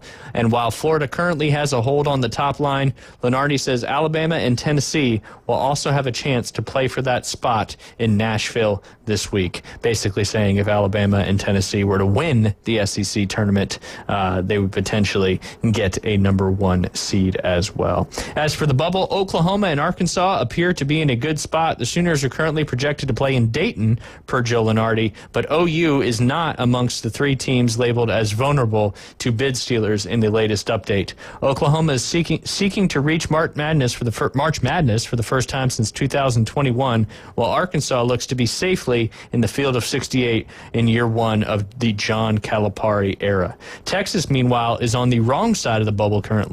The Longhorns may need 2 wins at the SEC tournament this week in order to get into the field. Texas faces Vanderbilt in the first round Wednesday afternoon. The SEC is currently projected for 13 bids, which would smash the previous record all-time for one conference, which we've talked about at length, and that is the Big East back in 2011 with 11 total teams. I think, what do you think, David, 12 or 13? You think they get those full 13 in there? Oh, man, I think with the run that Arkansas's had late in the year, kind of run through them. Auburn, Texas A&M, Florida, Tennessee, Alabama, Kentucky. Where else do we go from there? Arkansas is going to more than likely get in, so that's 7. Yep. Here, let me just pull up the bracket real fast for the SEC so we can nail Mississippi State's probably going to get in. Yep. Ole Miss could make a run, but I'm not going to count them just yet. Yeah. Texas A&M. I said them, I believe. Okay, Missouri. Yeah, Missouri's going to get in, so that's 9. Yep. And did you say Kentucky? Yeah. Okay. I don't think Texas makes it. Yeah. They were horrible in quads 1 and 2. Yeah, they just did not have a very good run. I'm sitting at 8 right now. So you got Auburn, Florida, Alabama, Tennessee, Texas A&M, Missouri, Kentucky, Ole Miss, Arkansas, Oklahoma. According to Lunardi, is in right now. Oklahoma will be in? That, according to Joe Lunardi, yeah. All right, so we'll count that at 9. And then I guess Vandy. A lot of people are expecting Vandy to be playing like on Saturday, which they play tomorrow, so that would be... Yeah, they'd have to go through Texas to start. Yeah, they got to beat Texas, then I believe Florida, Texas maybe? A&M. Oh, A&M. Next game, yeah. And then if they were to win that one, then they'd be playing Tennessee. So obviously, if they won those 2 games, they'd certainly probably have a case to get into the tournament, because they had several upsets throughout the regular season as well. Georgia's got a possibility. You'd have to have Georgia in there to get to that 12 or 13 teams, that's for sure. And then that would leave Texas, Oklahoma, let's see, South Carolina. Oklahoma, South Carolina, no way. No way. LSU, no way. No way. So it would really have to be Auburn, Florida, Alabama, Tennessee, Texas A&M, Ole Miss, Missouri, Kentucky, Georgia, Mississippi State, and Vandy. That would be 12, and Arkansas and Vandy. That would get you to 12. And then if Oklahoma were to sneak in, that could get you to 13. I'm going to say that it ends at 11. Okay. Ties it. Ooh, I like it. That's a good prediction because it very much just kind of going through the teams, it feels more like 11 than it does 12 or 13. But getting back to the bracketology here with Joe Lunardi, his number 1 through 4 seeds, he's got Auburn number 1 in the South, Florida in the West, Duke in the East, and Houston in the Midwest. Number 2 seed, Michigan State in the South, Texas Tech in the West, Tennessee in the East, Alabama in the Midwest, and then the 3 seed, Texas A&M South. West would be Kentucky, Iowa State would be East, St. John would be in the Midwest, and the number 4 seeds would be Clemson in the South, Purdue in the West, Maryland in the East, as well as Wisconsin in the Midwest. Having the his last 4 in and last 4 out being the last 4 byes: Utah State, Arkansas, Baylor, and San Diego State. Last 4 in: Oklahoma, Indiana, Xavier, and Ohio State. First 4 in: Boise State, North Carolina, Texas. So there's another potential, that's out. So Texas likely out of the tournament, and then Colorado State first 4 out. And then the next 4 out would be Dayton, Wake Forest, UC Irvine, and Villanova. He's got 13 teams from the SEC, 12 from the Big 8 from the Big 12. 10 from the Big 10, 5 from the Big East, 3 from the ACC, 3 from the Mountain West, and 3 from the West Coast Conference. Obviously, that'll all come to fruition coming up this Sunday. Coverage starting at 5 p.m. right here on ESPN Northwest Florida for the famous Selection Sunday. All right, now I want to talk about some SEC awards that were announced last night. The 2024-25 SEC Men's Basketball Awards. Coach of the Year, obviously had one of the best seasons in Auburn basketball history. That is Coach Bruce Pearl, who has certainly done a wonderful job since he came over from Tennessee to Auburn. SEC Player of the Year, Janai Broome, also from the Auburn Tigers. Sorry, I had to take a quick drink there. And then as I posted last night on Facebook, I feel like if you're the best player in the best conference, then that means you should be the Naismith National Player of the Year as well. So we'll see if that correlates in any way. But it's kind of like the Heisman Trophy, the best player on the best team. Seems to be the case more often than not. The Scholar Athlete of the Year was Benjamin Bosmans Verdonk from South Carolina. Newcomer of the Year, I think well-deserved here, Chaz Lanier, the point guard from Tennessee. Freshman of the Year was Trey Johnson from Texas, who had a monster year. Sixth Man of the Year was Caleb Grill from Missouri. And Defensive Player of the Year was Zakai Ziegler from Tennessee. First team All-SEC, Janai Broome from Auburn, Walter Clayton Jr. from Florida, Mark Sears from Alabama, Wade Taylor IV from Texas A&M, and Zakai Ziegler from Tennessee. No arguments there on any of those players. That would be a formidable starting 5 to go against. A lot of guards in there, though. You try to have to find a couple bigs. All-SEC second team, Josh Hubbard from Mississippi State, Trey Johnson from Texas, Chaz Lanier from Tennessee, Colin Murray Boyles from South Carolina, and Otega Owe from Kentucky. All-SEC third team, Chad Baker-Mazzara from Auburn, Alex Condon from Florida, Jason Edwards from Vandy, Mark Mitchell from Missouri, and Sean Padula from Ole Miss. SEC All-Defensive Team, Denver Jones from Auburn, Jamal Mashik from Tennessee, Cameron Matthews from Mississippi State, Anthony Robertson II from Missouri, and Zakai Ziegler with another All-SEC award there. And then the SEC All-Freshman Team, Jeremiah Fears from Oklahoma, Trey Johnson from Texas, Asa Newell from Georgia, Tashad Pettiford from Auburn, and LeBaron Philon from the University of Alabama. And watching that Auburn-Alabama game this past Saturday, that Philon kid can certainly play, and he's getting a lot of attention there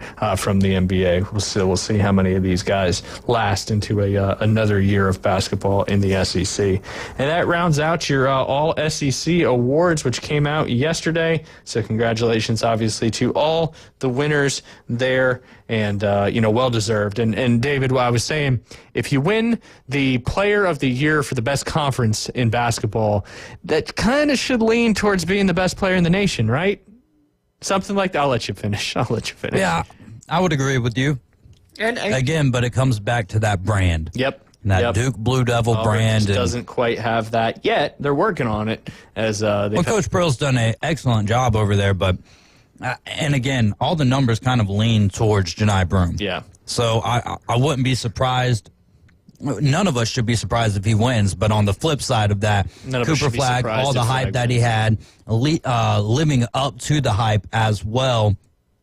And then Duke finishes the regular season as the number 1 team per the AP poll. Yeah, I mean, I definitely wouldn't be surprised. That I would say that the voters would lean towards Cooper Flagg, but I think the reality leans towards it's almost go back to the NFL this year with Josh Allen and Lamar Jackson. Absolutely. Where you can make the argument for Josh Allen all day, but it feels like the stronger argument was for Lamar Jackson when it comes down to statistically speaking. Yeah, no, absolutely. Great analogy and comparison there. That's for sure. But hey, we'll find out when the time comes, and looking forward to seeing if Auburn can bring home that award for the I think that would be for the first time. We've got Brad Ball. He'll be joining. He was supposed to join us today, but he's actually traveling for the baseball team right now. So he's going to join us, I believe, on Thursday at 12:20. So I'll ask him about that. I don't know if Charles Barkley won it or not. That's the only other player I could think that would have had an opportunity. They had some really good players on that 99 team as well. But yeah, we'll find out about that from Brad on Thursday coming up.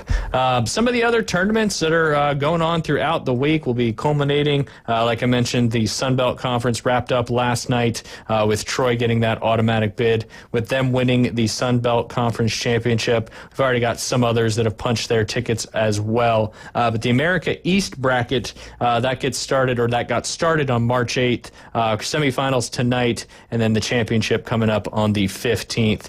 The American Athletic Conference, the AAC, first round gets underway tomorrow, second round Thursday, quarterfinals Friday, semifinals Saturday, and then also their championship game will be after the SEC championship on March 16th.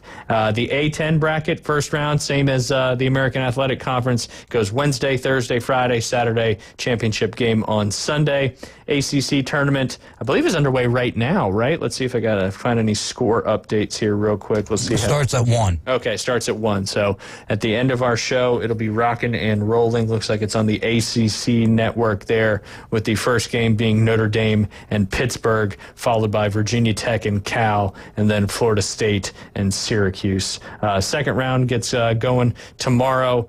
Third round will be Thursday, quarterfinals will be Thursday, semifinals on Friday, and then the championship game 7:30 p.m. on this Saturday coming up. That'll be your ACC championship as well. All right, moving past the ACC to the A-Sun. Lipscomb has already wrapped that one up. They won the championship game back on Sunday, March 9th. I believe they won that over the University of North Alabama. The Big 12 bracket is also getting underway today as well. Let's see, that is, what time does that start? We got, they've already started. That's what you mentioned before, Oklahoma State and Cincinnati. And you picked up Oklahoma State at plus 220? Yeah, plus 220. I believe that. Last I looked, they were down 9. It was getting close to half. So okay, not looking fantastic, but hey. It's basketball. It's all about runs. All about runs. OK State, Cincinnati going on as we speak.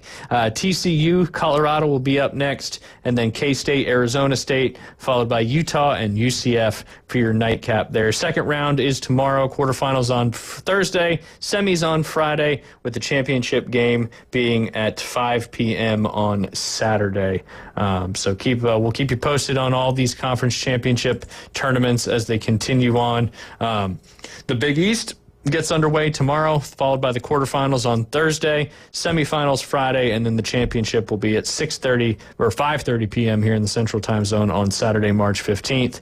The Big Sky bracket, that's what's so fun about college basketball, is you've got so many different teams that are playing for the NCAA tournament. I remember when I was at Coastal, we won the Big South Championship 1 out of my 4 years there, and it was a pretty exciting moment for the school as we took down Winthrop University. I was about to say Wofford was playing in the SoCon last night, SoCon game against Furman last night. Yeah, the Paladins. But we always really had Winthrop was our big rival in basketball for some reason. It just always kind of worked out that way. And I remember a bunch of us traveled up to Rock Hill, South Carolina, and we watched Coastal win that championship game.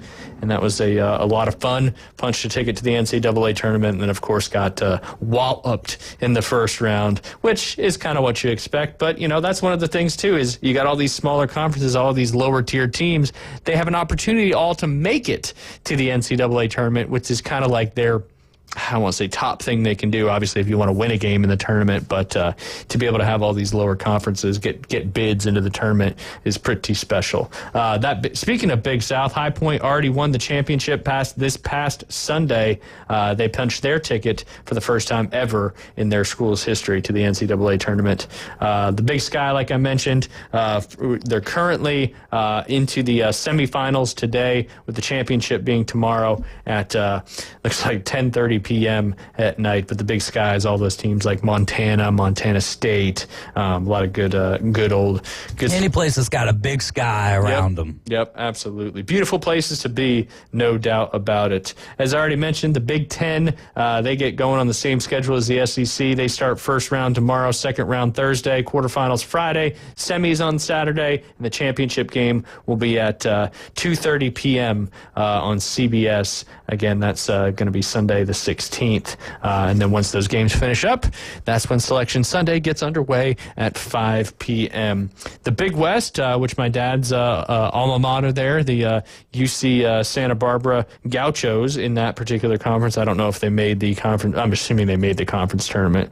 Let's take a gander real quick, just in case he is listening. It's in Henderson. Men's teams. Yes, they did make the tournament. I see that Gaucho logo right there.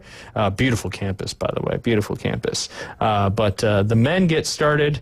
Let's see here. Let me bounce back to this other one, a little easier to read. Big West, first round tomorrow, quarterfinals. Not as many teams in this tournament. Quarterfinals on Thursday, semis on Friday. Championship game coming up on Saturday at 8:40 p.m. I'll probably pay attention to that one, see how my dad's alma mater can do.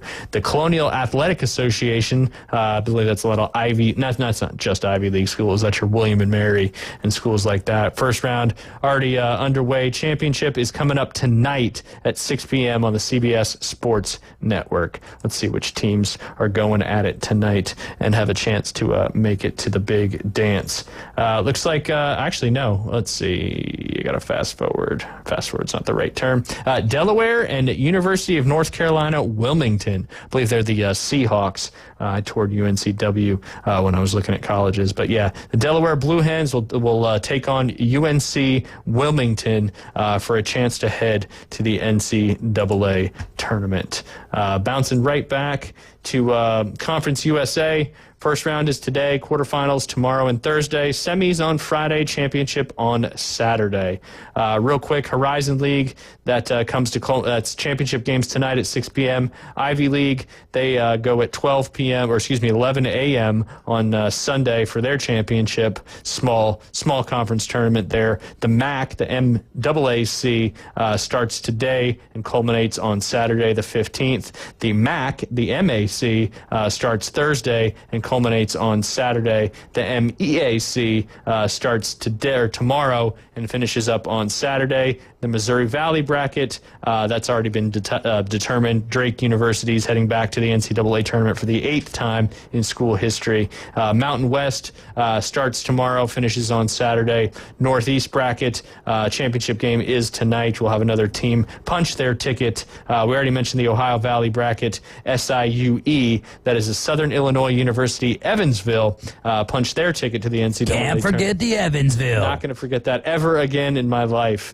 The Patriot League bracket, that gets finished up tomorrow with the championship game at 6 p.m.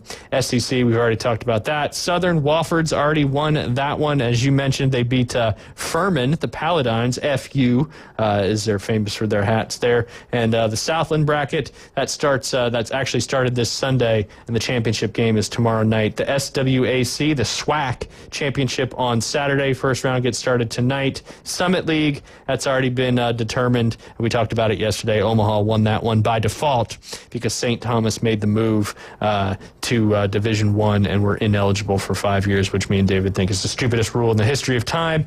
Troy won the Sun Belt. Talked about that. West Coast bracket, that culminates tonight, actually. Championship game coming up at 8 p.m. on ESPN. And then last but not least, the Western Athletic Conference opening round is today with the championship on Saturday, March 15th. We're going to go ahead and take a quick break. When we get back, we're going to talk about some of the local local sports coming up tonight. And, of course, we got some big soccer games coming up this afternoon as well. You're listening to The Inside Drive live here on ESPN Northwest Florida.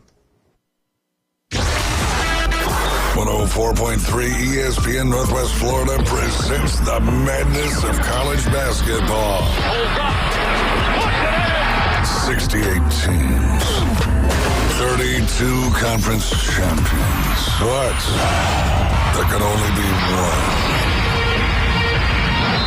ESPN Northwest Florida is your exclusive radio home for the NCAA College Basketball Tournament. Introducing Southern Breeze Primary Care. With 45 years of experience, owners Holly Gay and Lisa King bring warm, friendly care, Southern charm, and a family vibe. They are the pros in youth sports, physicals, general health care, Bio-T hormone replacement therapy, certified DOT exams, and Coast Guard physicals. Southern Breeze, 107 West 19th Street, Suite B, 850-248-8002. Walk-ins are welcome and insurance is accepted but not required. Southern Breeze offers breezy solutions for your health care needs. Bendian's Best Moves is a local moving company in Panama City, providing reliable services to the families and businesses in our community. Coveted for the long list of services they provide, experts at what they do, and they do it all from start to finish. The pros at Bendian's Best Moves have moved doctors, attorneys, pastors, schools, small businesses, the federal government, and they can move you too. For the best moving experience, it's Bendian's Best Moves. Call now, 850-583-0814. Whether you're an experienced investor or first-time buyer, Beach House will provide you with top-notch service to guide you through every step of the process. We make the real estate process fun and easy through effective marketing, strategic advertising, and always a client-focused experience. From single-family homes to full-scale developments, Beach House Sales Development has you covered. Check them out at beachhousesalesfl.com or give them a call at 850-919-3500. Broadcasting from the Gulf Plus Studios, it's the Inside Drive. For the Inside Drive with Ryan Mulvey and Jay Henley. This man is destroying golf. You may be right, but our ratings are up and we're attracting new youthful sponsors. ESPN Northwest Florida.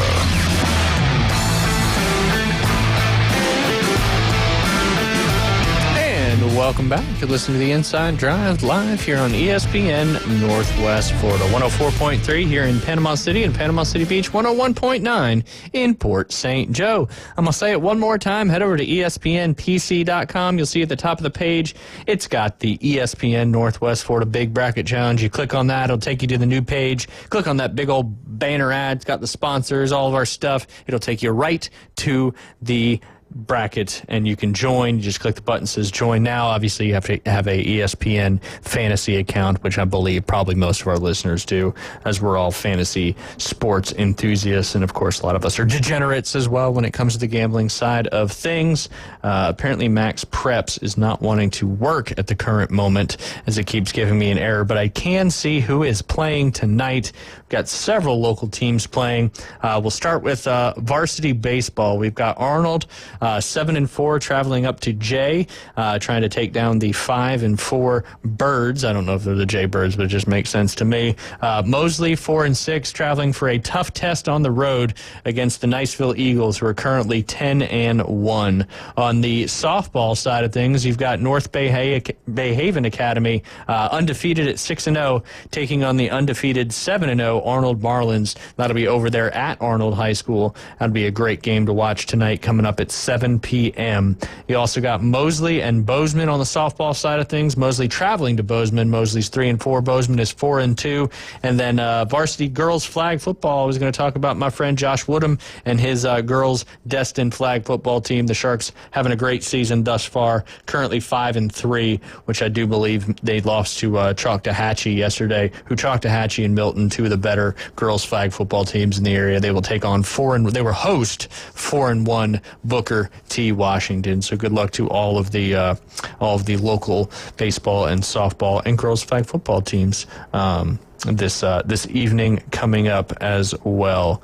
Yes, James Laban. Yeah, they Niners just released Leonard Floyd as well. He was second on the team last season in sacks with 8.5. It's so funny. I just got 3 people sent me that all at once. That's tough, man. The defense is dismantling. What does Kyle Shanahan have in his cards or up his sleeve? Hopefully for the draft? something, because I don't know. Maybe they'll be bringing over Joey Bosa to get on the other side there with Nick Bosa. Devontae Adams looks like he made the right decision so far. I figured he was going to hold out so he could, stay with his buddy Aaron Rodgers, but get over there, Matthew Stafford.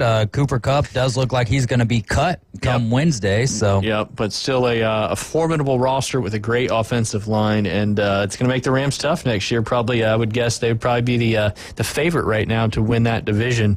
But the Niners got some work to do in the draft. Obviously, they had a pretty good draft last year. Malik Mustafa, Renaldo Green, I think is his name. He's a Florida State cornerback who had a great year. And then, of course, they've still got Diamador Lenore on the back end, and one more as well, which I'm drawing a blank. He was Jair Brown was another good defensive back. So hopefully maybe they've seen some things in the combine and on some film that they really like, because they do have 11 picks in this draft, which is the most they've had for a long time. I heard this on the Coach James Hale show this morning, but I'll mention it as well. Historic first for New Horizons. Today we had the incredible honor of celebrating a first ever moment at New Horizons, our first college athletic scholarship signing. A huge congratulations to Elijah Pace, a New Horizons Learning Center student and Rutherford High School football player who is taking his talents to Lighthouse Christian College in Pensacola. We are so proud of his hard work, dedication, and perseverance on this journey. We'd like to thank school board members Ann Leonard, Winston Chester, and Jerry Register, along with Superintendent Mark McQueen, Elijah's teammates, and other special guests from the Rutherford Rams football who joined us for this historic signing. Elijah, we can't wait to see all the amazing things you accomplished. So congratulations to Elijah Pace, the first ever athletic scholarship signing from New Horizons. Again, he played for Rutherford, but still a historic moment, and good luck to Elijah at the next level. Regardless of where you go, playing at the next level is a pretty impressive feat, no matter what sport or where you're going.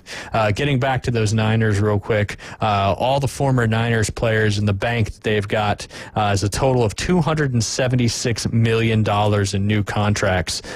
So apparently if you go to the Niners and then you leave the Niners, you'll get paid some money. But that's between Aaron Banks, Travarius Ward, Taliona Hafunga, Dre Greenlaw, Jalen Moore, Elijah Mitchell, Josh Dobbs, and Deebo Samuel. A total of $276 million, like Dr. Evil says with his little pinky up. Hadn't watched that movie in a long time. All right, moving over to the Girls Soccer Championship Tournament. We've got 2 semifinal games, and then we've got 2 games on the other side of the bracket that will then move on to play in the 5th place game, the 7th place game, and of course on the winner, I don't want to call it the winner's bracket, but these 2 semifinal games coming up tonight. University Academy will be hosting North Bay Haven. Bay Haven Charter Academy will be hosting Surfside. I'm guessing that game will be played at North Bay Haven because that's where Bay Haven played most of their home soccer games this season. On the other side, you got Palm Bay Mowat hosting Palm Bay, and Breakfast Point Academy hosting Jinx. I believe that one's at Gavlac Stadium, if I'm not mistaken. Obviously, winner of the University Academy in North Bay Haven and Surfside games will move on to the county championship coming up on Thursday, March 13th. On the other side, you'll have the 5th place game. And then, of course, after that, you'll have the 7th place game, and you also have the 3rd place game being played on Thursday as well. So good luck to all the girls. It's been a fun season thus far. Looking forward to getting out there. It's going to be a beautiful, beautiful, beautiful afternoon for some soccer. No doubt about that. Afternoon Underdogs obviously coming up at 4 p.m. We still got a little bit of time left. Appreciate everybody tuning in to us today. Tomorrow we'll have Keith Fleming joining us. Don't forget, if you want to watch watch some more. We've got the 2 Off the Tee podcast coming up tonight at 8 p.m. in the Central Time Zone. That'll be me and Keith and one other special guest breaking down one of my favorite tournaments of the year, and that's the Players Championship at TPC Sawgrass, which I mentioned earlier was one of the more challenging golf courses on the PGA Tour schedule. Just another Pete Dye diabolical test of golf, which is always fun to watch. Always fun to watch these guys struggle just a little bit. Let's see here. I'm going to pull up. I think I was talking about that, the country club initiation fee situation. I don't know if I got it finished. At the Panama Country Club, or? No, country clubs in the Fort Worth, Texas area. I know we didn't because Bill Shields gave us a call. But we're just kind of talking about the private club golf costs these days. Again, this is just a specific area in the Dallas-Fort Worth area, which has got a lot of really good golf courses. Vaquero Country Club, $325,000 get you in the door, and then you got to pay $32.50 a month on top of that for your membership. $32.50? They wish. $3,250. How do you afford that a month, man? You got to have a lot. That's a new car money. A year, basically. Basically, yeah. Well, not really in this day and age. Fair enough. But yeah, hopefully a new car to me. Yeah. There you go. To a lot of people. But I'm guessing that they have a lot of amenities for $32.50 a month, because that's a very high monthly dues amount. I'm going to look it up real quick. Vaquero Golf Club in Westlake, Texas. Let's see. Ooh, it's a luxury golf community and elegant. It's got a fancy website. Come home if you got $350,000 or $325,000 just to join. Just to join. Then you pay a percentage of that monthly, and then you also have to pay every time that you show up to the golf course. Yeah, I mean, you probably have. There could be a caddy club, so you may have to pay tip your caddy. You may if it's a golf cart club, you probably have to pay a cart fee every time you play. Can you bring guests? Yes, only for $7,000 per golfer. There's a lot of clubs that you can bring guests, and sometimes that's the best way. It's kind of like people with boats, right? It's really expensive to have your own boat, but it's good to have a friend with a boat. Very expensive to join some of these high-end private country clubs, but good to have a friend that is a member of these clubs, because typically those member guest fees are very much reasonable, because they're trying to give some benefit there to the members. But established in 2001, it occupies 525 acres. The majority of that was part of Hillwood's Circle T Ranch, originally owned by the Hunt brothers. Discovery Land Company, of course, that makes sense. Discovery Land Company is one of the bigger developers of these private country clubs and communities nowadays, that does some absolutely fantastic properties. Features rolling hills, newly renovated and expanded 42,000 square foot clubhouse, and a golf course redesigned by Andrew Green. Westlake is one of the most sought after communities for residents, businesses, and visitors alike. It's also home to the Westlake Academy, which was built on the International Baccalaureate curriculum, which stresses inductive learning, and it was named number 37 in the nation by U.S. News and World Report. So I guess it's got a college there as well, which is certainly interesting. You're welcome, Vaquero Country Club, for the little plug there. But you've got a ton in the Dallas-Fort Worth area, with some of the cheaper initiation fees being around that $30,000 number, which is still a lot of money to get into a club. But yeah, just goes to show, golf is not only an expensive sport to play, but an expensive sport to get equipment. And there's one good place to go get equipment, and that's Golf Plus. And like I mentioned earlier today, they have got some of those limited Cobra drivers in stock that have pretty palm trees, or whatever else you want to call on them, looking pretty good. I know a lot of people like to get that custom limited stuff, as it does intend to have some value long term, whereas a lot of golf clubs, it's kind of like cars. Once you take it off the lot, there's some depreciation that comes to it, and obviously once you take that first swing, it certainly does that as well. But yeah, appreciate Golf Plus. What if you just used put a bunch of saran wrap around the head, and it never looked like it actually touched a golf ball? Yeah, as long as there's this thing that used to be called ghost tape, because nowadays these manufacturers are good about getting you demos that people can take out on the golf course and play with. But I remember there was a thing called ghost tape, and you could put ghost tape on the face of the club, and it wouldn't have it wouldn't show a mark behind it. Versus if you put like tape or saran wrap, obviously that's not strong enough to hold the mark from on the face. But you just hoped and prayed that nobody skied it. Because if they put a mark on the top, the ghost tape's not there to protect it. But it's also very, very important to try before you buy. So obviously, go over to Golf Plus and demo some of their stuff. Get on that launch monitor to get fit, as the experts at Golf Plus can get the right club with the right shaft, grip, loft, lie, whatever it may be. They can get it set up and taken care of you. Tomorrow we'll be joined by Keith Fleming at noon to go over all of the TPC Sawgrass plays, DFS action, all that good stuff. Afternoon Underdogs coming up at 4 p.m. Don't forget to head over to ESPNPC.com and sign up for ESPN Northwest Florida's Big Bracket Challenge. Appreciate y'all hanging out with us today. We'll be back tomorrow on Wednesday. You're listening to The Inside Drive. Afternoon Underdogs coming up next.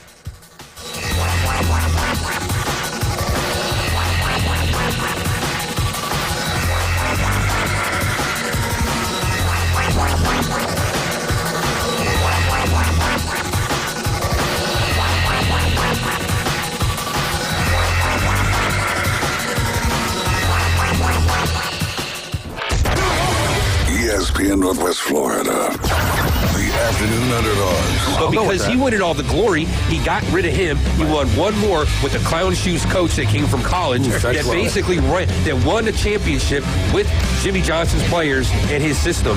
And then after